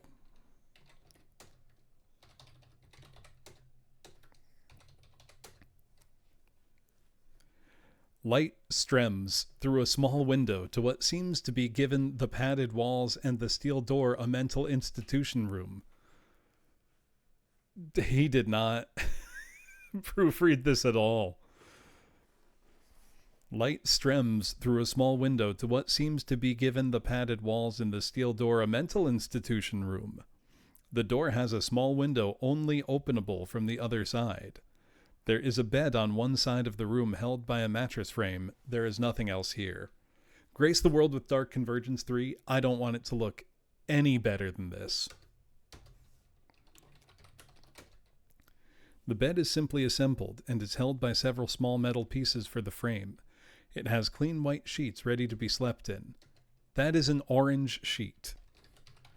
Get in bed. Go to sleep. Look under bed. Doom 2 is $40 plus shipping, but that's maybe the best $40 you can ever spend in your life.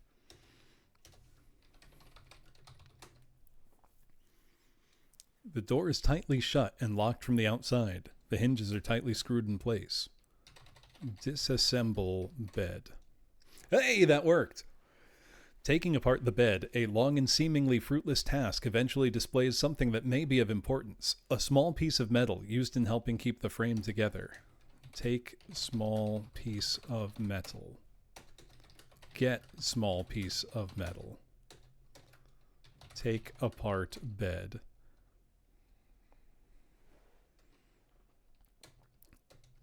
Examine bed frame. Examine small piece of metal. Take apart bed.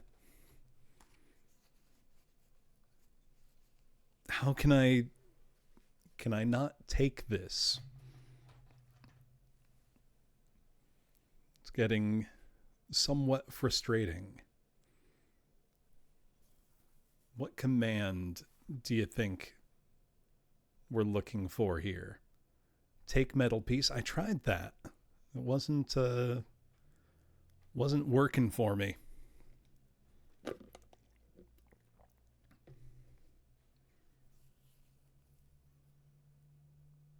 Small piece of metal. Maybe I need to literally say small piece of metal.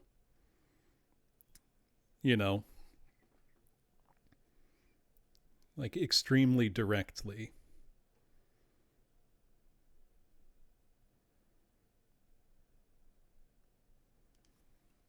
Piece of metal didn't work. So let's try get small piece of metal. Get piece of metal. You get the piece of metal. Oh, fuck off, game. Save. So now we have piece of metal.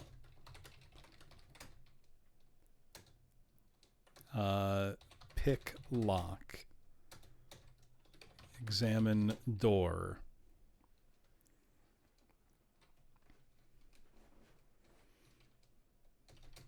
Unscrew hinge. Look under bed. Break bed. Use piece of metal. Use piece of metal on door hinge. Examine door hinge. Examine door. Hinges are tightly screwed in place.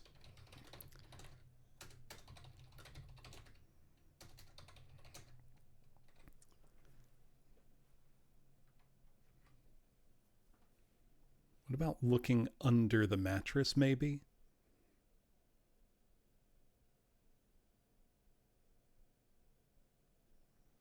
It's got to be the hinges.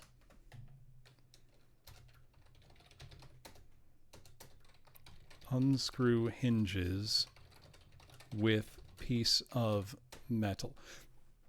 That worked. Slowly and carefully, you remove the tight hinges.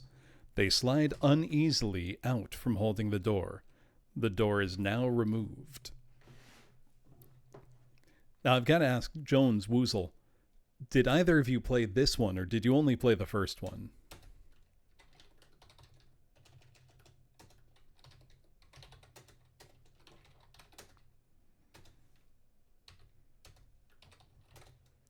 You're in the hallway of then Institute.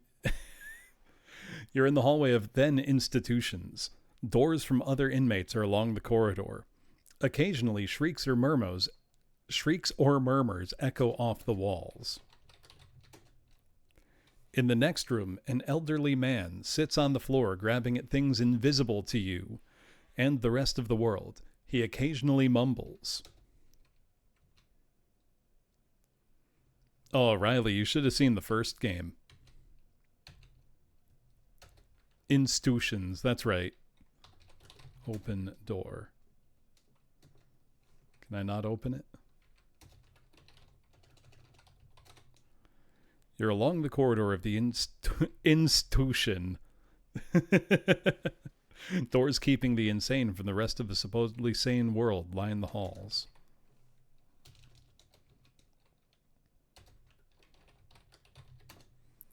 In one room, a man with a straitjacket tries to bite at his arms. In the other room, a woman shouts obscenities at her feet.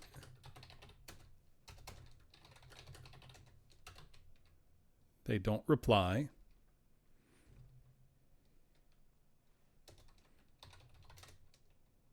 You are still in the hallway of the asylum for the mentally derailed.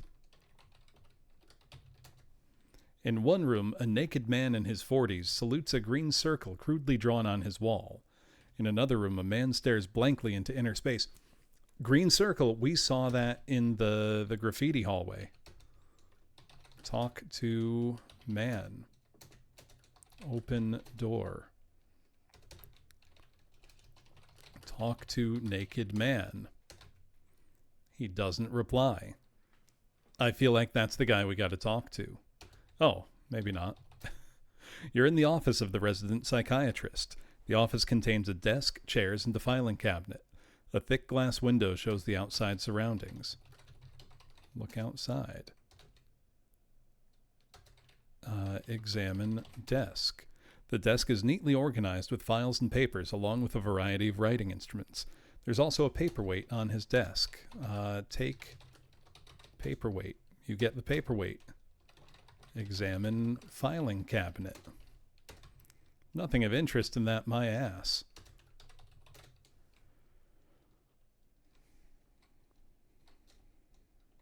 Get filing cabinet.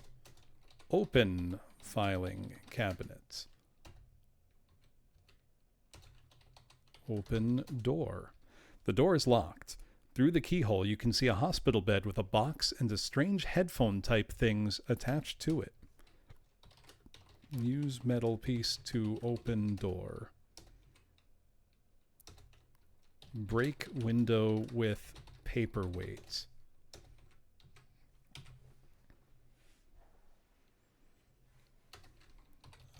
Look at paperweight. So what do we have now? Piece of metal and a paperweight. 2 words. The paperweight, round and used to hold down papers so that they don't blow away.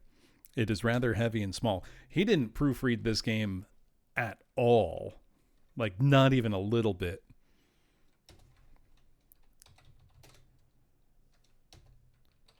So this was the room I had been in.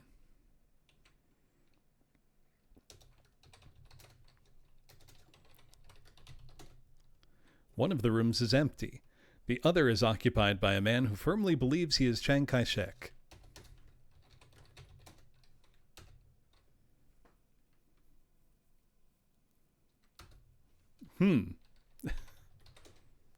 You're at the entrance room of the mental institution. A guard prevents unauthorized visitors from entering and guests from leaving. There is a supply room behind the guard's desk. There is a receptionist by the right wall, but is untended now.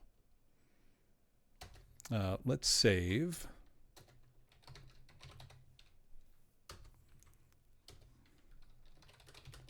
Talk to receptionist. They're just gonna... Oh. As you try to make your way to the front door into freedom, the guard sees you. Immediately, he picks up the phone and several strong interns enter and drag you to the ground. They put you in a straitjacket. They drag you to Dr. Alsheim's to be reevaluated for your attempt to leave the facility. I believe I have found a cure for your mental trauma. At first you may feel some pain, but I believe that you and, more importantly, society will be better off with what I have in store for you. Now don't resist, it will only cause you more pain. Not that it will matter soon, it will all be over for you. Interns grab you and put you in a straitjacket. They put you in a stretcher and tie you down with belts. The doctor follows you as he takes you into his office and into the room beyond. They place a piece of plastic in your mouth and put on some earphone-type things. They then turn on a machine that sits next to you and stand back. As involuntarily shake with fear, you begin to see the darkness behind Dr. Alsheim's face. They then send directly into your brain 200,000 volts of mind-destroying, memory-erasing, personality-numbing electricity, which turns you into a slobbering, brainless vegetable for the rest of your short life at the institution.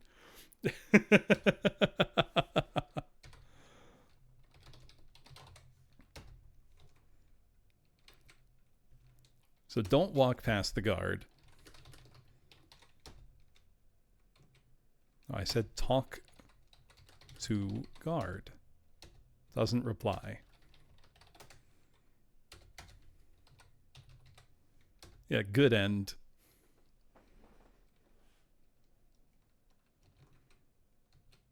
So can't go to the supply room. I know exactly what you're talking about, Hanabi. I see it.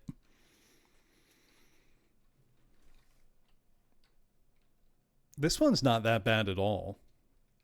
So, AOD, do you want to know something really, really funny about this game? Just, what year would you guess this came out?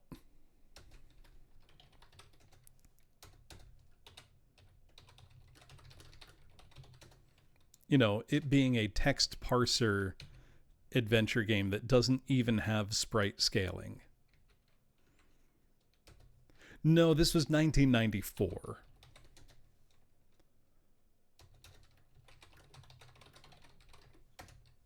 It's like a decade behind.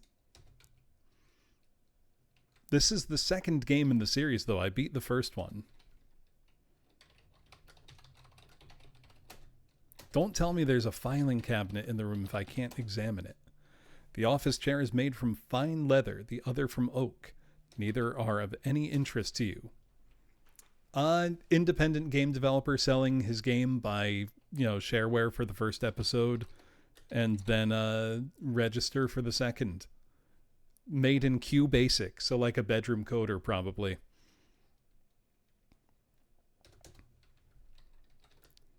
Get pencil. I believe they were made immediately after one another. Jeff Kintz, let me open the damn filing cabinet. Pick lock with piece of metal. Yep, Ken's Labyrinth had already come out at this point.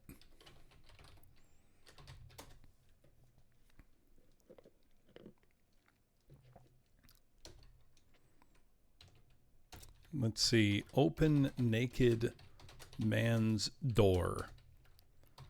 Use paperweight. What if I throw the paperweight at the guard and knock him out?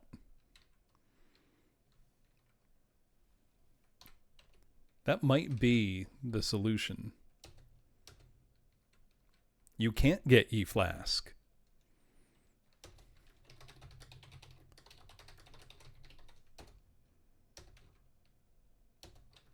Hit guard. Oh, so you can use something to try to hit him. God, that really is the SpongeBob face. Where he goes like, "Tah!" Makes this great noise. Hit guard with paper. Wait, let's go! I knocked him out. The guard does not see you. No shit, I just fucking killed him.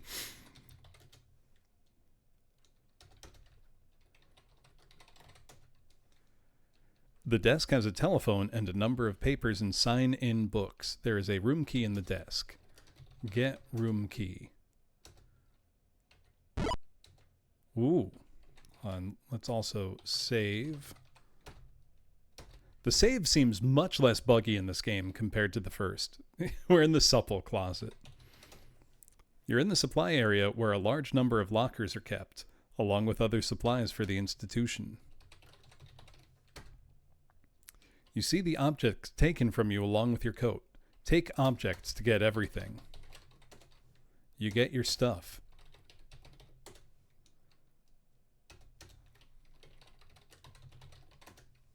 The lockers have different numbers and are all unlocked. To open, just say open locker. They're giving us helpful tips this time. Oh, now it crashed. Hold on, what was the file name for this game's exe file? DC2PT1.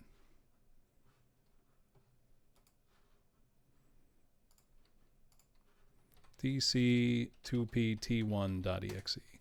There we go. It says part 1. Is there a part 2? Oh, come on.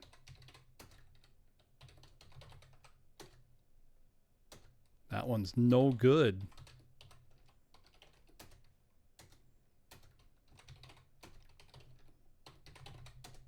Okay, this one's fine.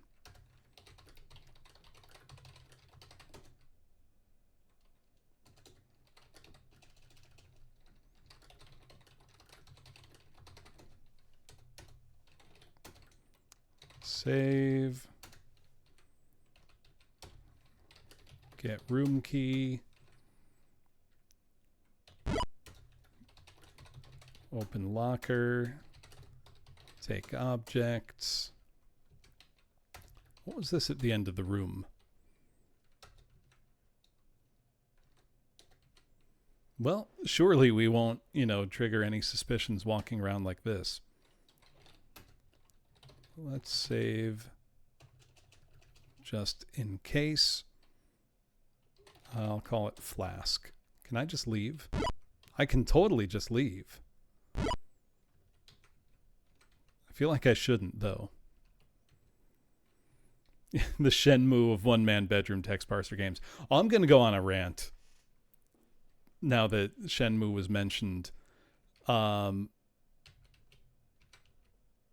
Wait, can I just go into anybody's room now?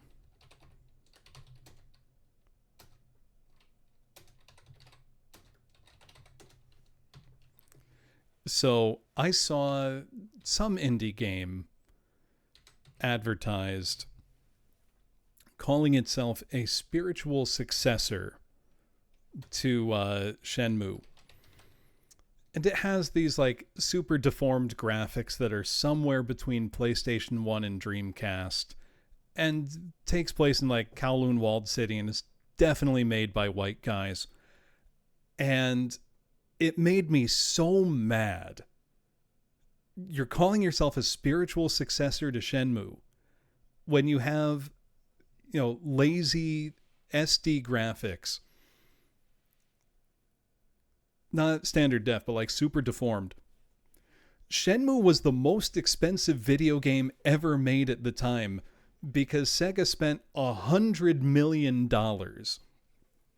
pushing the boundaries of what was possible in an interactive video game and going for a level of verisimilitude, trying to recreate a real place and have it feel like a living, breathing place where you could interact with everything, whether there was a point to it or not. It was one of the richest simulation games ever made. It still is one of the richest simulation games ever made. Anybody putting out that crap and saying, oh, it's like a spiritual successor to Shenmue because it takes place in Hong Kong, fuck off.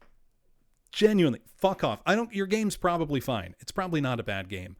Don't you dare compare yourself to Shenmue. Shenmue is a boundary-pushing video game. Even now, it is a time capsule.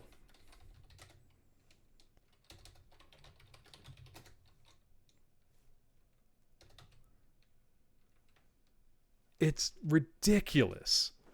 Like, the audacity pisses me off. Is Shenmue fun? Yes. Yes, it is. That's the thing. Shenmue is wonderful. It's not a game for everybody, but I love it dearly.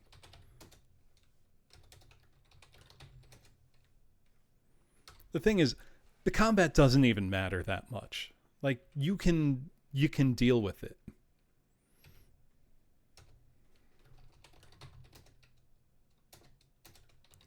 Use room key. Can I not go into that room? It's going to be one of these that I can go into. Right, the simulation stuff is why you're playing Shenmue, not the combat. And it's all these indie games that position themselves as, hey, look at my game inspired by, X, inspired by Y. Nothing turns me off more immediately. Is there something wrong here? There's supposed to be someone in here, I think.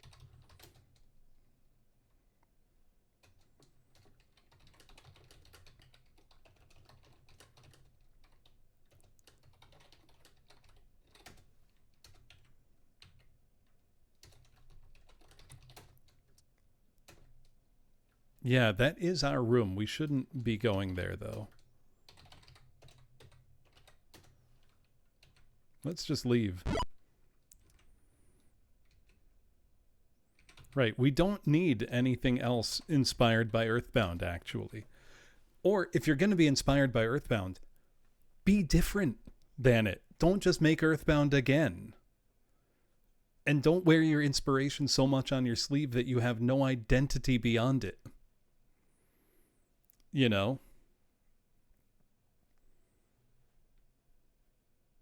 Yeah, we got that game. It's called Undertale.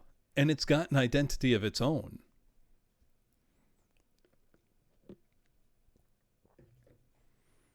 You're further from the horrors of the Tuller Mental Institution. You can now go left or right to the fence or straight on to the gate.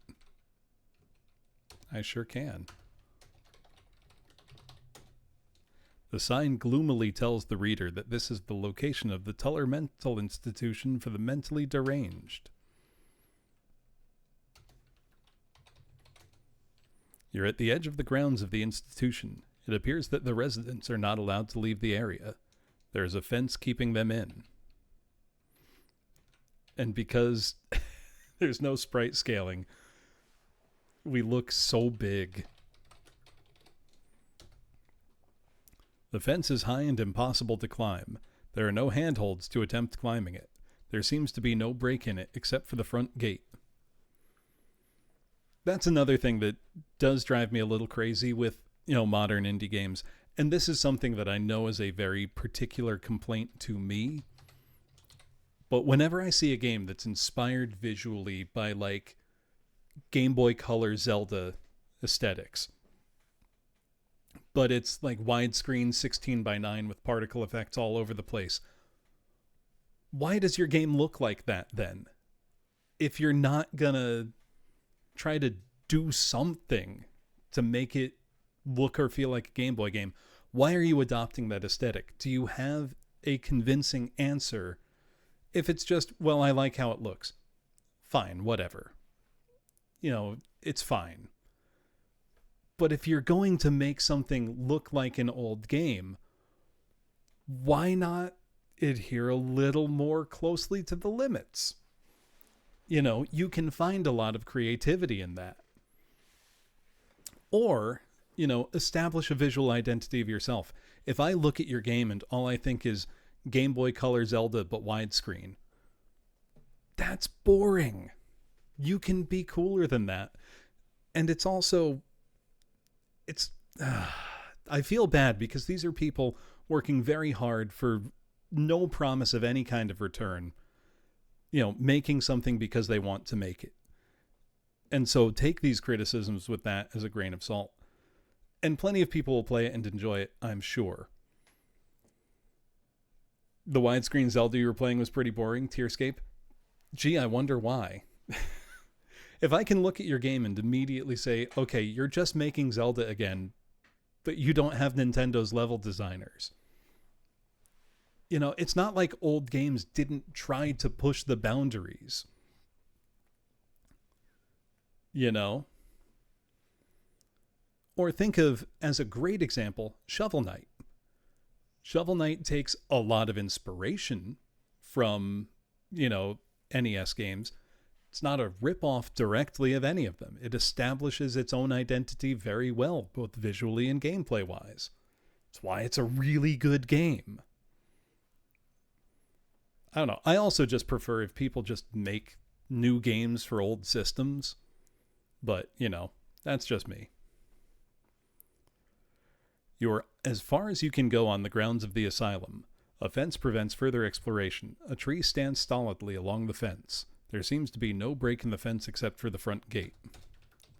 Look at rock. Examine rock. Lift. Hold on, what did it say? There's nothing under the rock in this game. Because there was a beetle under the rock in the first game. That's very funny. The tree is large and probably a maple. It rises higher than the fence. One branch crosses over to the other side of the fence.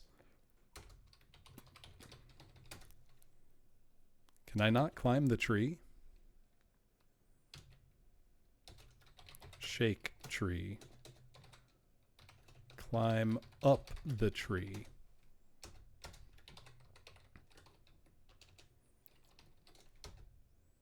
Nope. Yeah, there is also clearly not a branch crossing over. So I don't think I used look on the last screen here. Examine institution.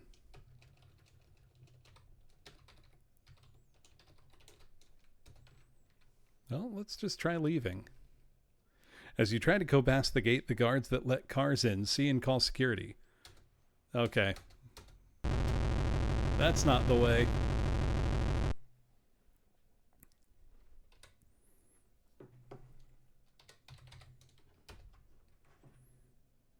We really just killed that guard, didn't we? He's dead as hell.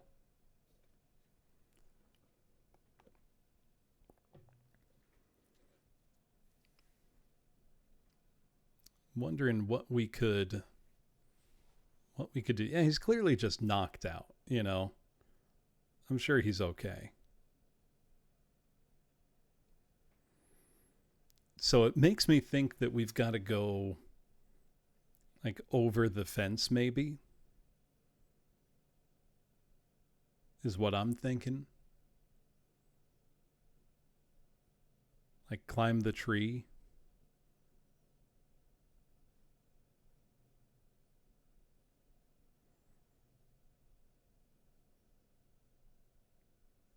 I don't know.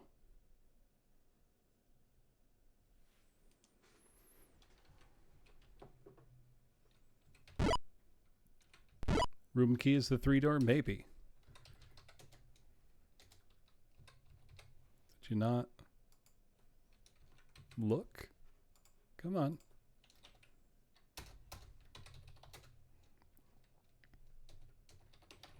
Examine lockers. Open locker.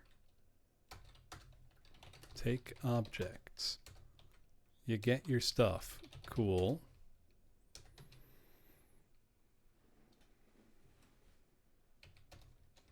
Examine guard. The guard does not see me.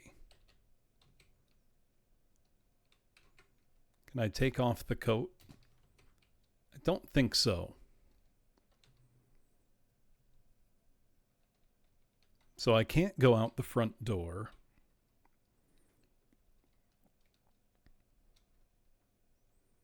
Yeah, it's too fashionable. They're our duds.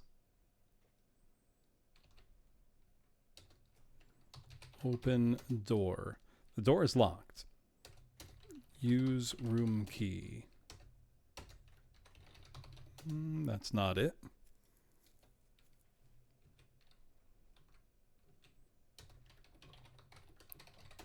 Examine desk.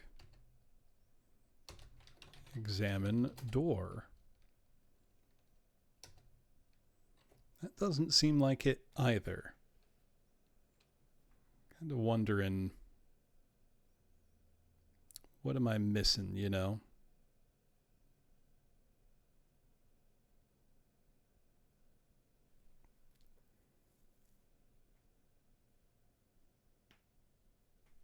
Does anybody have ideas?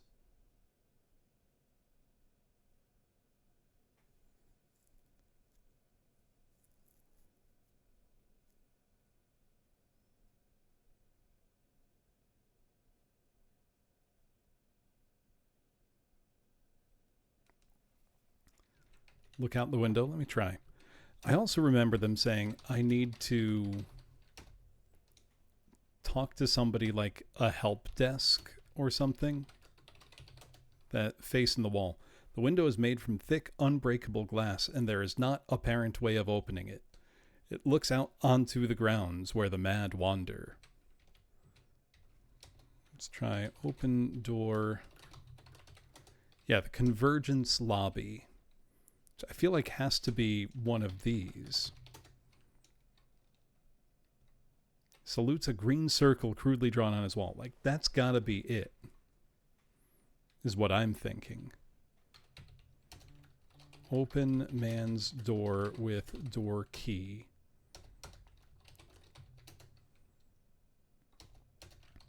Knock on door. Talk to naked man. Does not reply.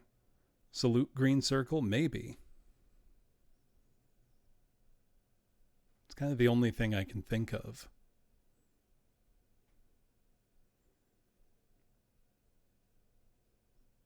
I don't know what else could do it.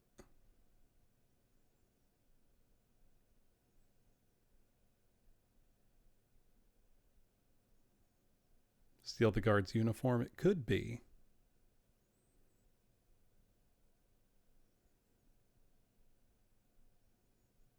There's got to be something that I just haven't seen, you know. Let's try salute green circle. Nope.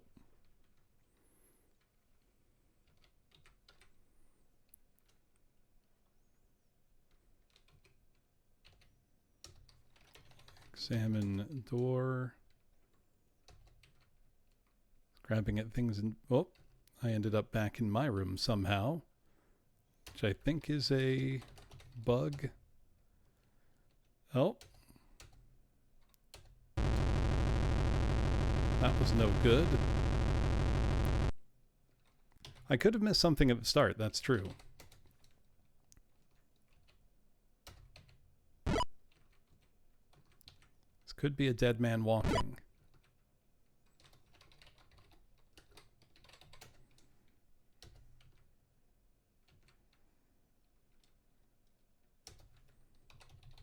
I just look around.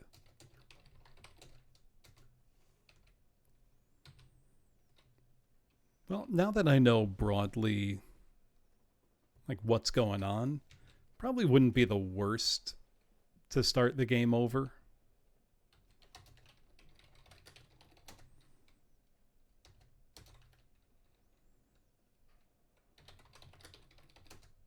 Can't climb the tree. Hey, Hiyori, welcome. There is no guide. We're trying to figure this out ourselves then. What were you up to tonight? Get ye flask. That's what we're doing, Boniface. We are playing Dark Convergence 2. We already beat the first one. Actually, I might be in a situation where I'm in a dead man walking state.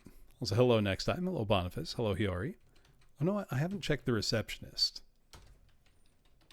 Examine reception. Examine desk, maybe?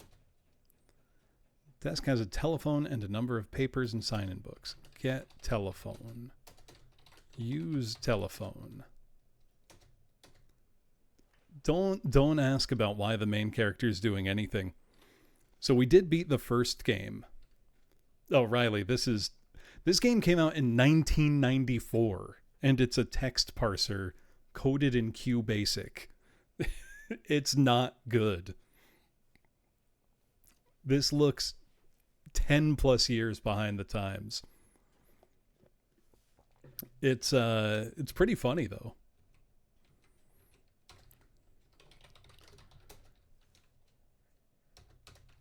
Let's see. Open door with room key. No. I feel like I just must have missed an item at the start of the game. I'm going to start over and see what I can find. What were you playing, Hiyori? King's Quest V had been out. Also, get ready to see an amazing face.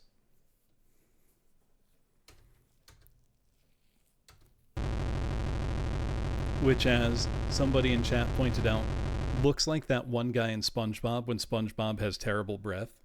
Found a complete playthrough. It's over 3.5 hours. Ain't no way it's that long. I can figure this shit out, I'm sure.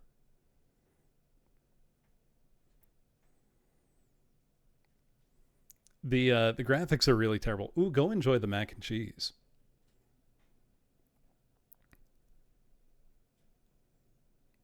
I'm convinced I must have missed something like early on.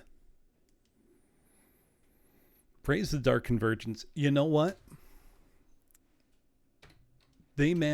Jeff Kins here managed to make a game and get it out into the world, and that's more than most people can do.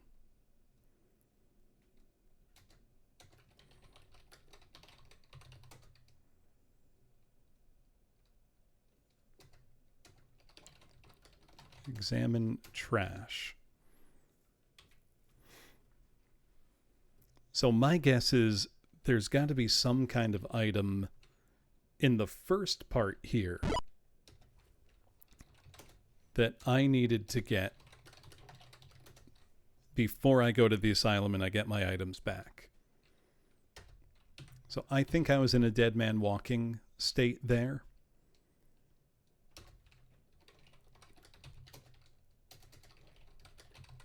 I feel like I probably need to find maybe like a rope or something.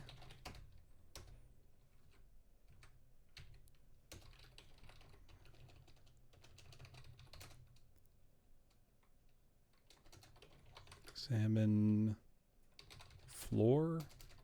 Examine wall. So I'm looking for maybe a rope. Maybe I could have taken the bed sheets, turned that into a rope.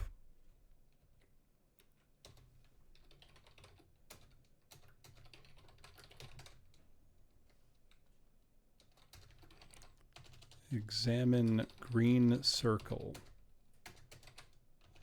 Look at green circle. Salute green circle. Nothing. Look at trash. Look at trash can. Examine trash. Taste green circle.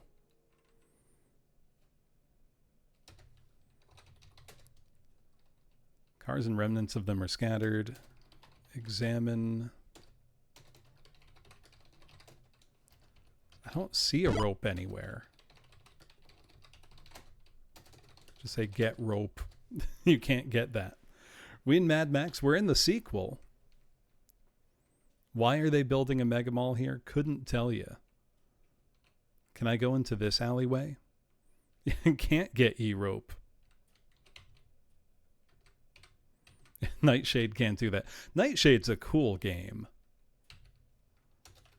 Look at ground. Look at floor. Look at rope. Get rope. What fucking rope? Are you shitting me right now?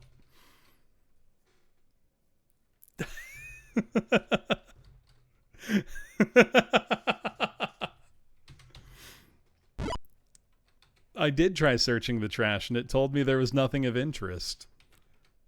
Was one of those things on the ground supposed to be trash? Take apart bed. Take piece of metal. Use piece of metal to unscrew hinge. Unscrew hinge with piece of metal. How did I open the door before? I was missing an item. Use piece of metal on hinge. Nope.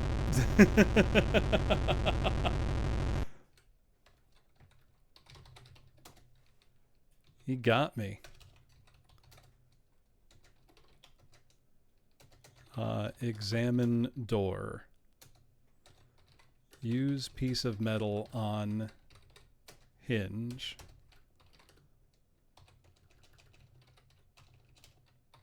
Use piece of metal on door hinge. We're not a different guy. We're supposed to be the same guy.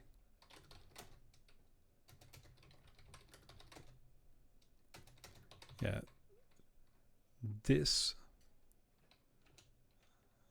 Disassemble hinge with piece of metal. Have a good one, Neil. Unscrew hinge with piece of metal. How did I do that before? Unscrew door. Piece of metal. There we go. Door is now removed.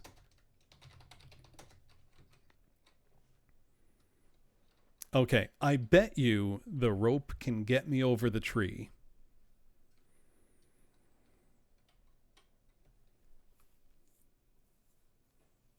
Yeah, this is the first game's protagonist, and we're fighting the system that put us in there because they suspected us for murder because we saw the Dark Convergence. Our save file didn't get nuked, but I was in a dead man walking scenario, Hanabi. And the solution was unbelievable bullshit. I just typed get rope in an alley and it worked. Blood pours down his head. We killed that guy.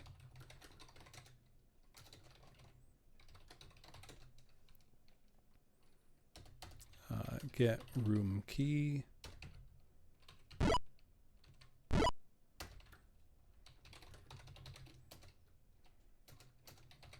Take object. There's the rope. All right.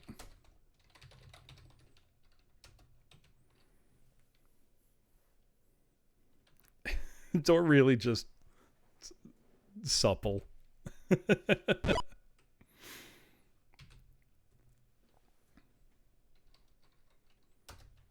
let's save. So every time you finish entering a command, your character just automatically starts walking to the left.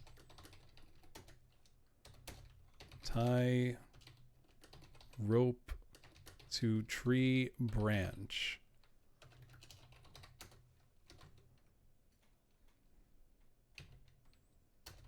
Use rope on tree. Tie rope to tree. Examine tree. Let's see. Throw rope over branch. The rope is not heavy enough. It falls down. Do I still have the rope? Okay. Tie paperweight to rope. Throw rope over tree branch. Use rope on tree branch. Throw rope over tree branch. Come on. Tie rope to tree branch. What could it be? I think I said throw rope before, and that seemed like it was working. Oh, did it change the name? Let me see. No. In fact, it didn't even combine them. Throw rope. Branch, tree, rope, use.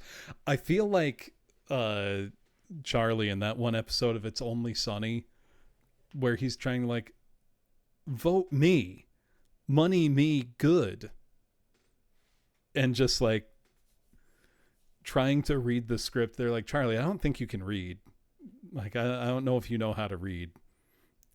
Milk steak.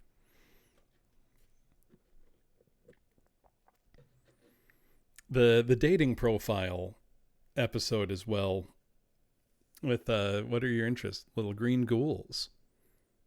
It's like, what? Little green ghouls, buddy. It gets me every time. I blend in perfectly with the tree. They'll never find me. Tie rope to branch. There we go. You throw the rope over.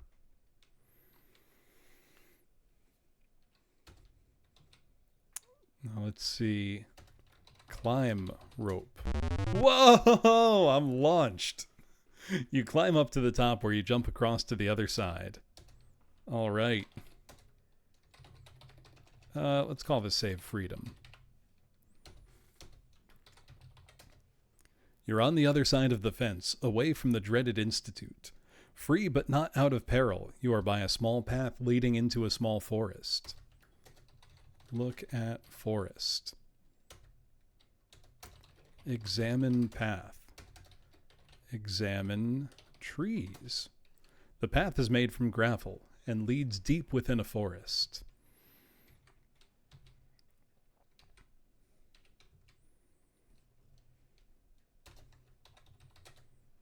You are deep within a bright, cheerful forest. Squirrels and birds make their way along the well-spaced trees and bushes. You see a house key among the grass. Get house key. You get the house key.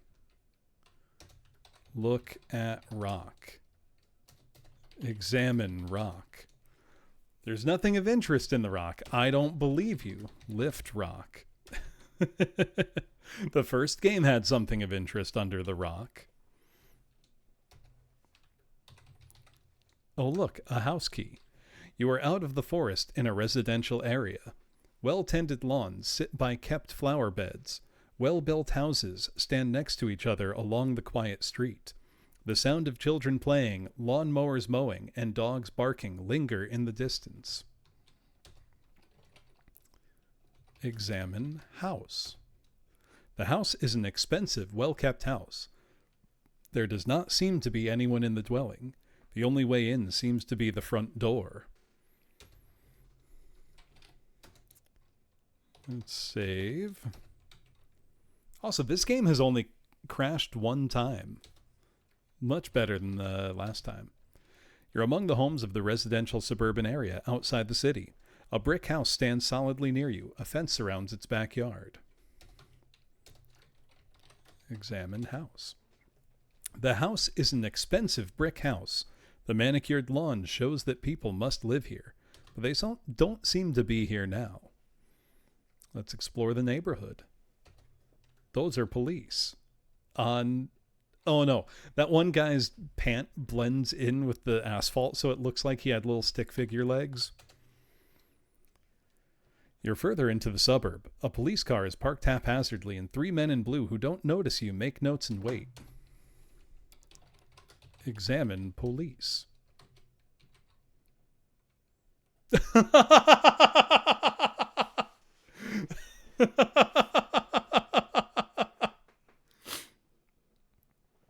The police, with orders that a dangerous lunatic has escaped from the institution, fearfully open fire and repeatedly blow your body apart. As a bullet hits you in the head, you think this was not the best way to walk.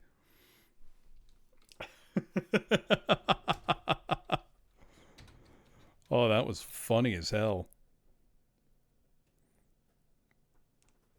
Oh, this game still got it. Yeah, so anyway, we started blasting. Well, let's just start going into each house as I can, I guess. Did you not open the door? Examine door. Open house door.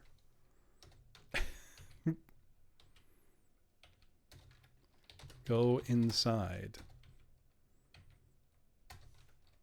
Unlock door.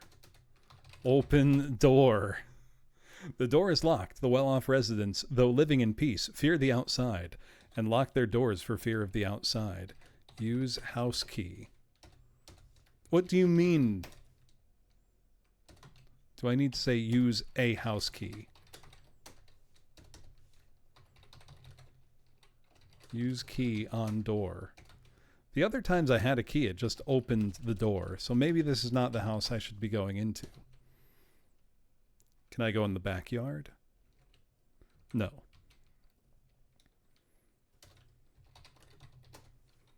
The house is locked. Yeah, use the house key, numbnuts. Oh. He did. You are in the house. Nobody seems to be around. The area you are standing in must be the living room. A television and a couch are present here. There is a room to the right and left of you, as well as stairs to the north going up to the second floor. Examine TV. The TV is a 25-inch state-of-the-art television. Numerous buttons and dials are found on it. The only thing that you find interesting on the TV is the science fiction channel. Watch TV. Examine couch.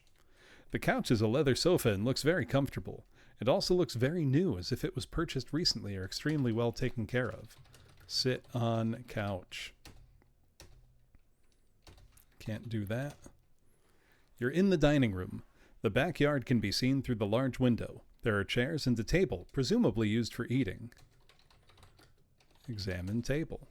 It's too heavy and awkward to carry. Look out window. The window looks onto the large backyard. The backyard has a barbecue and a playset.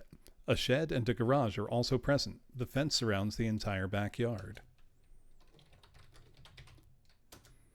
It's a wood chair. Too heavy, silly. You can't get that. Look at wall. Examine chair. Examine window.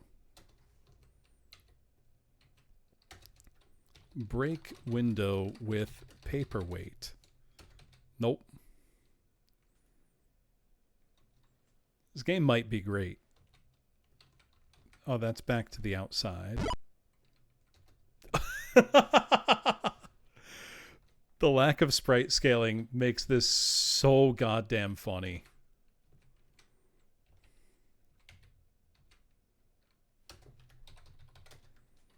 You're in the second floor of the house and hallway. The doors are all locked for some reason. The occupants must be very serious about privacy. The doors are locked with simple skeleton keys, but still entry is not possible without the key.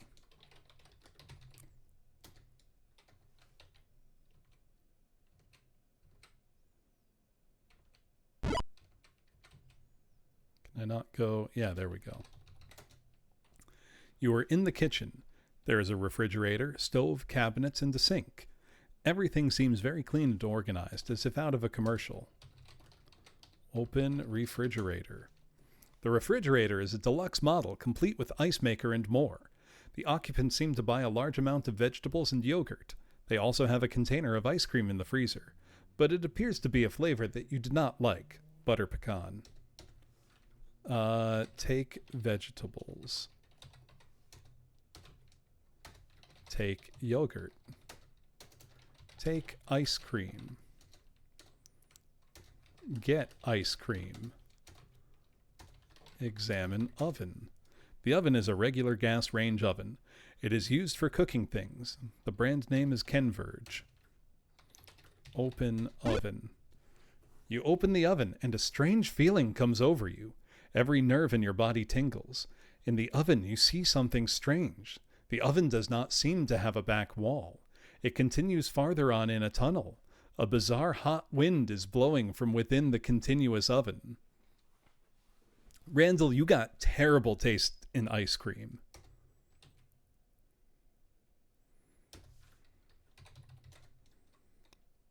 Let's see. Open cabinets. The cabinets have a number of dishware and cups of all sizes. Nothing else seems of particular interest, but there's also a can of weed killer. I too keep my weed killer in the kitchen. Examine sink.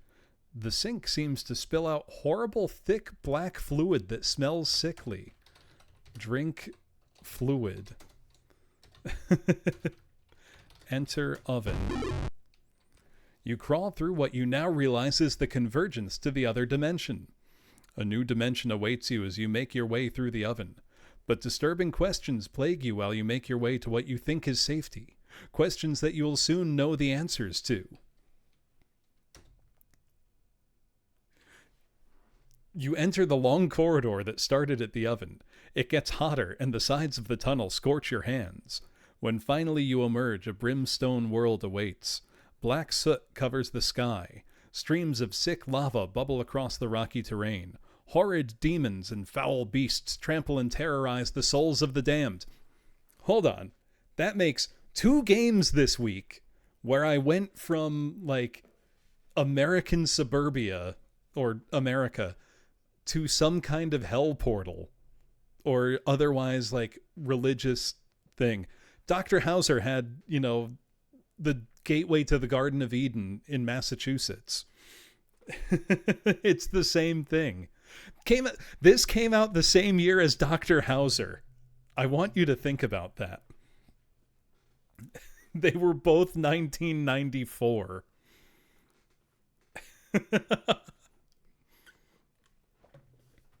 Just sit with that for a second. You know, a revolutionary 3D, you know, adventure style game and an ancient text parser. Same year. You know what I've said before, though? The closest to this style of game in the modern age has got to be Lifeline for the PS2. That's closest to this style of game, in my opinion. A text parser adventure. Only you're giving the commands. The fuck? A twisted Mangrix demon spots you, and running from his hideousness, you stumble into a long, narrow cave. Sickening vegetation pulses, crawls in the dark of the cave. You come across a monstrous plant. As you get near, it shoots thousands of tiny needles. You bleed from 100 places, and you are stunned. It swallows you as you ride down its gullet.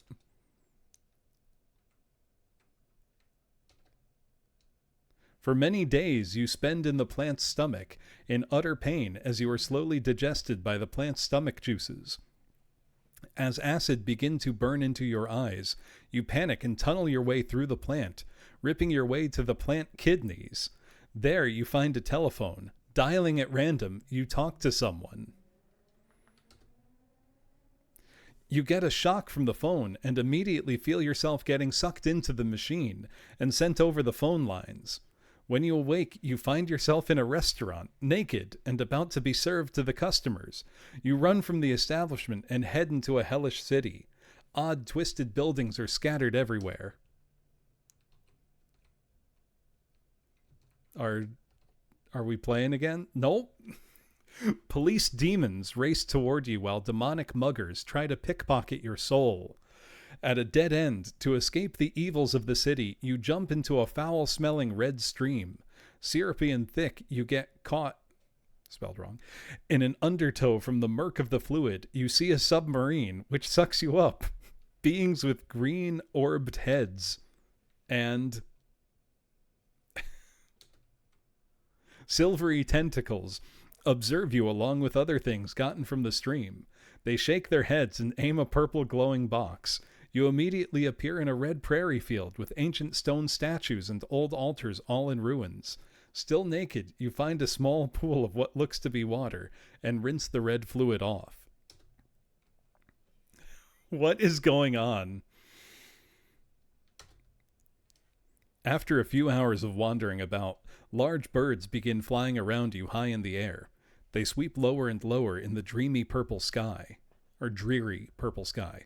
Desperate for safety, you see a huge stone face and crawl into its nose. You find a tunnel and crawl to the end, where a bright city is. There are no occupants, but all the buildings are brightly lit. A door opens to one of the buildings. You enter. Inside, an elevator is present. You enter the elevator and press a button at random. The elevator begins to move. You feel it go up and down, left and right. When the doors open, you see with utter horror and shock that you are back in the orange dimension. Oh no! It feels like he just wanted to stop developing the game. Like he had made the graphics and just said, fuck it, I'm done. Creatures unable to be described take you from the elevator. They speak to you mentally. You swallowed the orange bug. You can travel the dimension between your world and this one. Your brain was altered when you ate the bug. We will use you to travel to your dimension and take it over. There is nothing you can do. You are powerless. Okay, I love these guys. Taking a pen you found earlier, you stab it into your head, to your brain, where you sensed tingling when you ate the bug. Blood splatters down your clothes. The creatures grab and subdue you, but you fortunately black out soon after. When you awake, you lay on a table before a huge computer. Those are Flemoids from Chex Quest. In what clothes? We were naked. What pen? We didn't take anything. It feels very much like that, Jones. With the pen still stuck in your head, the computer robotically probes your brain to see if there is any information about dimension hopping it can use. As a robotic tendril nudges the pen, the part of your brain that controls your bladder is affected, and you urinate all over the operating table. You ever just piss yourself when you're getting probed by an alien? I'm going to wait to advance the text until the ad is over, because everybody needs to be able to see this. This is wild. Very reasonable response. I love this game. This is the laziest bullshit I've ever played, and I'm in love with it.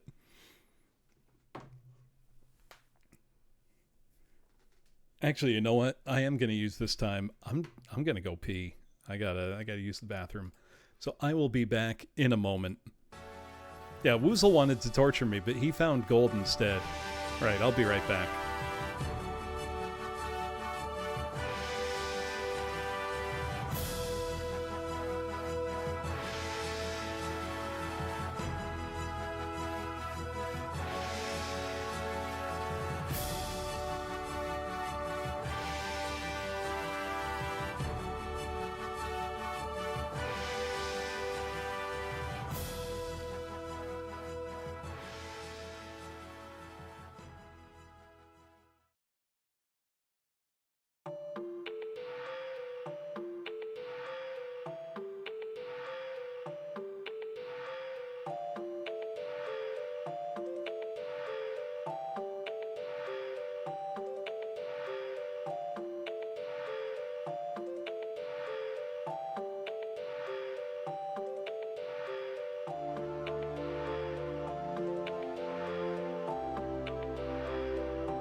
All right. Thank you for waiting, everybody. The ad will be over shortly. I realized I could have been playing background music the whole time, but nah, you got to get the the true silent experience of this game. All right, for anybody who was stuck in the ad, I was not going to let you not see this. It's too good. With the pen still stuck in your head, the computer robotically probes your brain to see if there is any information about dimension hopping it can use. As a robotic tendril nudges the pen, the part of your brain that controls your bladder is affected, and you urinate all over the operating table. Please give us a graphic of us pissing ourselves. Damn. The computer short circuits, because we pissed on it, and chaos ensues. Madness replaces the evil order. You stumble from the computer room and into the orange hallway. You see an old lady whose body is covered by a slowly growing green blob for directions. You follow her words that leads you to a electrical outlet. Per the lady's instructions, you painfully remove the pen from your head, hold on to the metal part, and jam the pen into the socket. You awake to find yourself in a hospital in Cleveland. The doctors patch up your head, but you're never able to calculate fractions or remember what happened in the 3rd or 7th grade. Why the fuck are we in Cleveland? Randall, it was quick thinking, pissing yourself.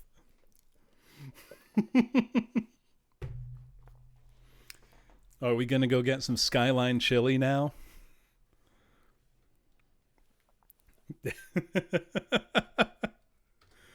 The end! You can't be serious. Oh.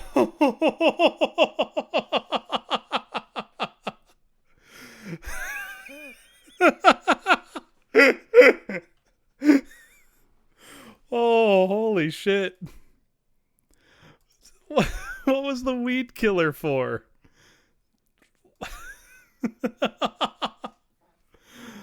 Oh my god. Cinema. Woozle, thank you so much for beating me in that awesome possum race and giving me the opportunity to play Dark Convergence 1 and 2. I think the dev just gave up. I really do. Let's load just in case. Yeah, and that was part 1. Load.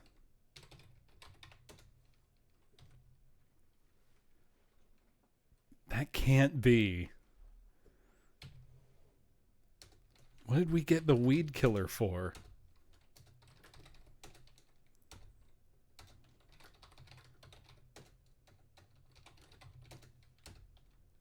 Do I not have the key? He's got the key. I don't think there's a part 2. Do I need to try to open the other house first? Or do I need to examine the door?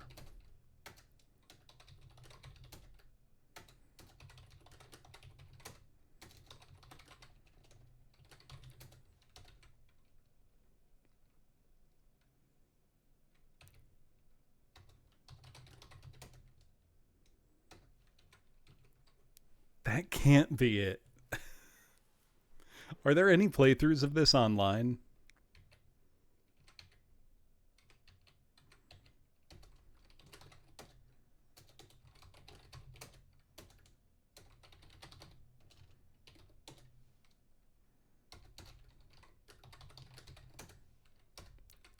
Why can he not open the door now?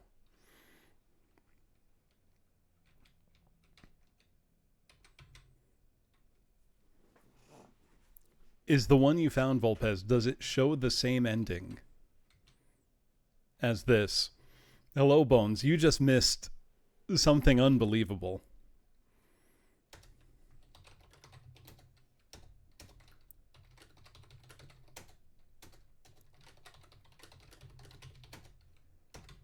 How is the command not understood? I thought I just entered before. Now the lock works on the door.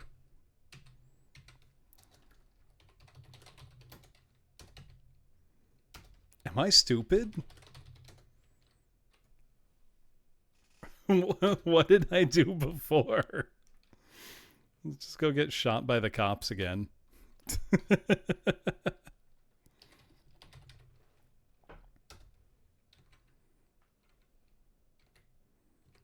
I can't. Had I made a more recent save than that?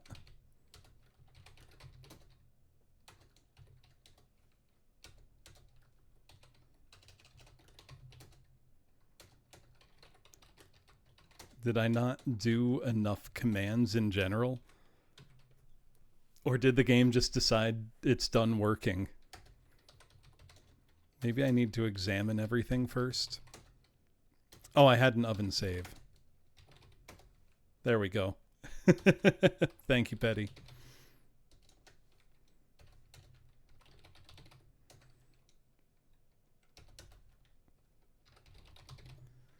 Jeff Kintz, you charged $10 for this. That's hustle if I've ever seen it. Can I drink Weed Killer?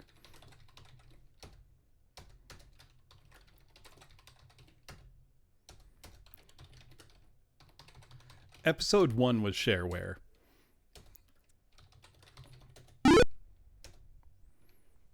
Alright, let's just... Could I use Weed Killer on the plant? No, I had no opportunity to use anything. I thought maybe I need to, like, coat myself in the Weed Killer.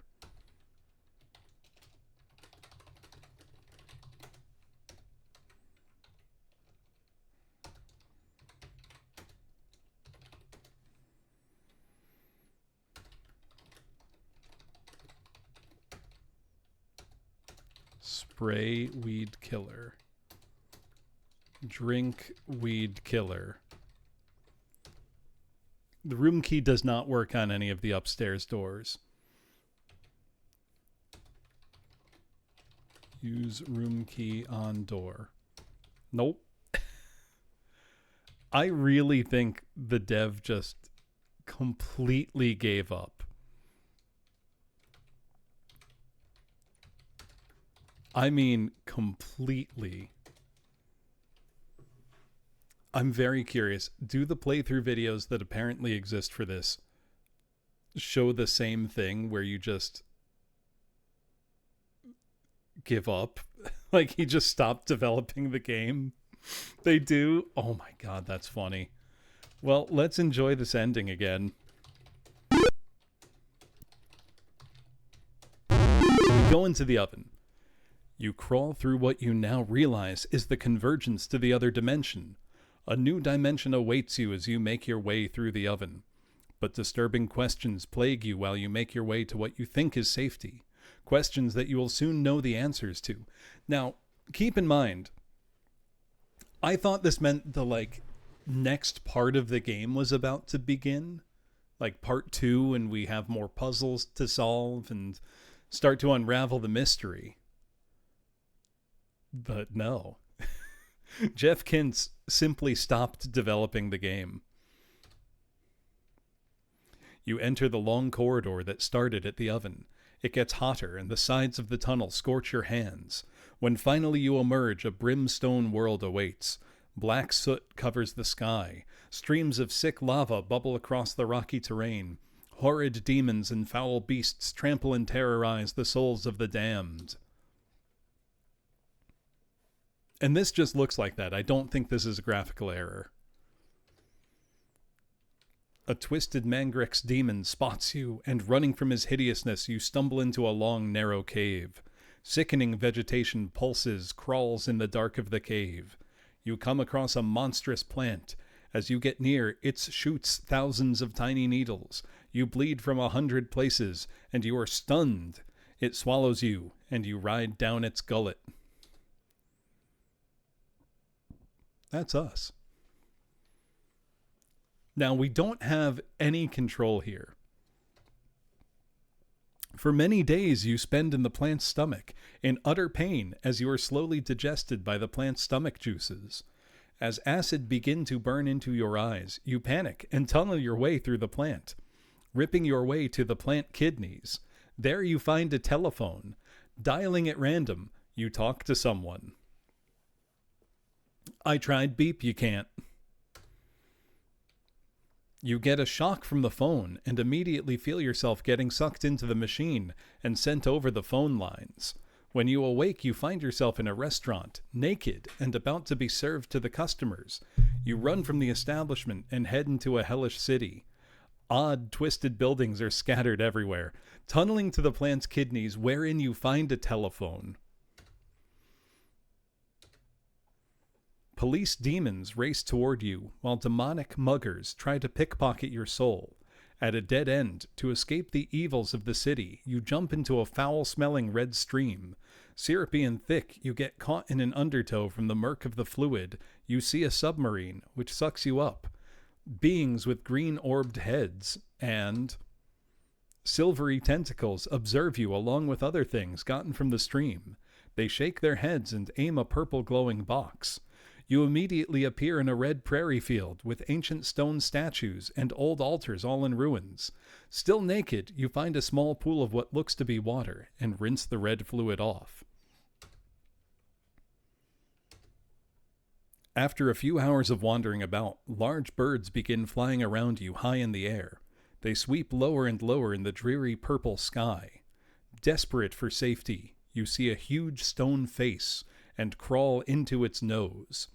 You find a tunnel and crawl to the end, where a bright city is. There are no occupants, but all the buildings are brightly lit. A door opens to one of the buildings.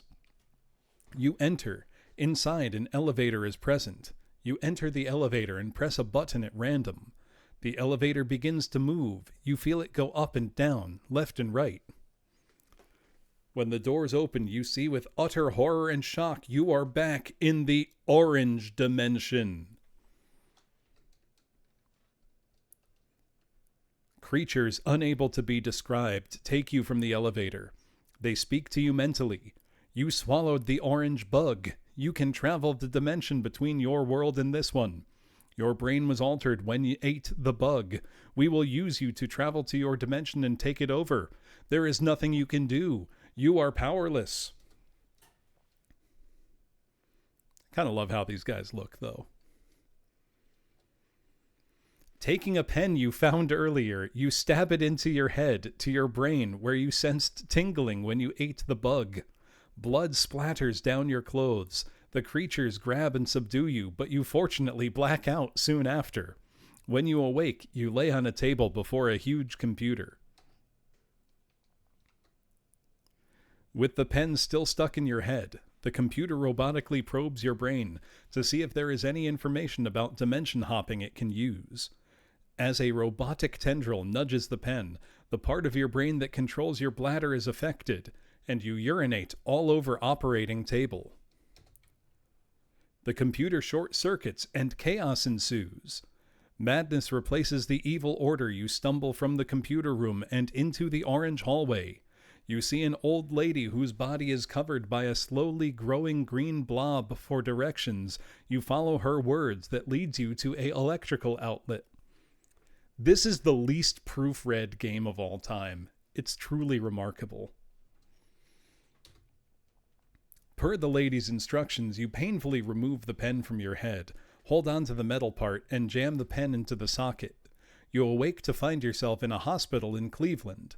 The doctors patch up your head, but you are never able to calculate fractions or remember what happened in the 3rd or 7th grade. The end. That's Dark Convergence 2. The complete, full game. That's the whole thing. You know, I was pretty smart for that, Volpez, so as to not piss myself. You know what? I know this is a short stream, but I actually have to get up very early tomorrow. I'm gonna call it here. I can't end on a higher note than that. That was truly, truly remarkable. I can safely say I've never played anything quite like it. Thank you, Woozle, for making me play that, and by extension, thank you, Jones, for making Woozle play that. I genuinely loved it. The first one is just a normal, bad text parser adventure game. This one, number 2, is beyond anything I've ever seen. I am beyond help, that's true. For next week, I'll probably stream Monday night. I don't know what yet, but then I'm going to be taking about a week off. I've had a lot of stuff going on off stream. I'm pretty busy. It's getting that time of year where I've got a lot of music work coming up with like Palm Sunday and Easter. I just need a week off. So I will probably stream Monday, but then I'll be off for about a week and be back the Friday after next. So I'll have a bit of a break. I will have lots of very exciting stuff after that break, including I finally bought a PC 9821. I also bought an Epic Super Cassette Vision. I've got a lot of new games coming in for various old consoles of mine, including yet more 3DO games, a bunch more games for CDI, a bunch more PCFX games. I'm going to come back weirder than ever, so please look forward to it. What should our raid message be?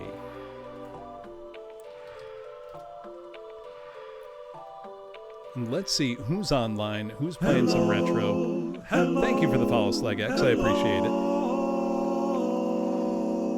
I got a 9821 XA10, Riley. So one of the later models, but not so fast that it would present a problem with earlier titles. What about a piss yourself raid?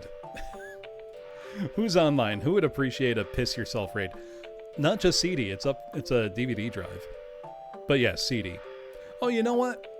Let's raid into Zuzu. It's her birthday. Oh god, I want to make Zuzu play this game. She would hate it so much. Just piss yourself. Absolutely. That's where we're going. Let's go see how Zuzu is doing. Wish her a happy birthday. Tell her to piss herself. It's gonna be a great time. I'm very excited for when my PC 9821 comes in. But that's gonna be it for me tonight. I'm gonna have a nice early night. Those games were surprisingly easy and fun. Not rage-inducing at all. One of the funniest endings I've ever seen in a game. Thank you everybody for coming, and I'll see you Monday. I'll try to stream on Monday. Oh, and if you've got my emotes, use them. If you don't, use whatever you got. But thank you everybody, and I will see you next time. Bye-bye now.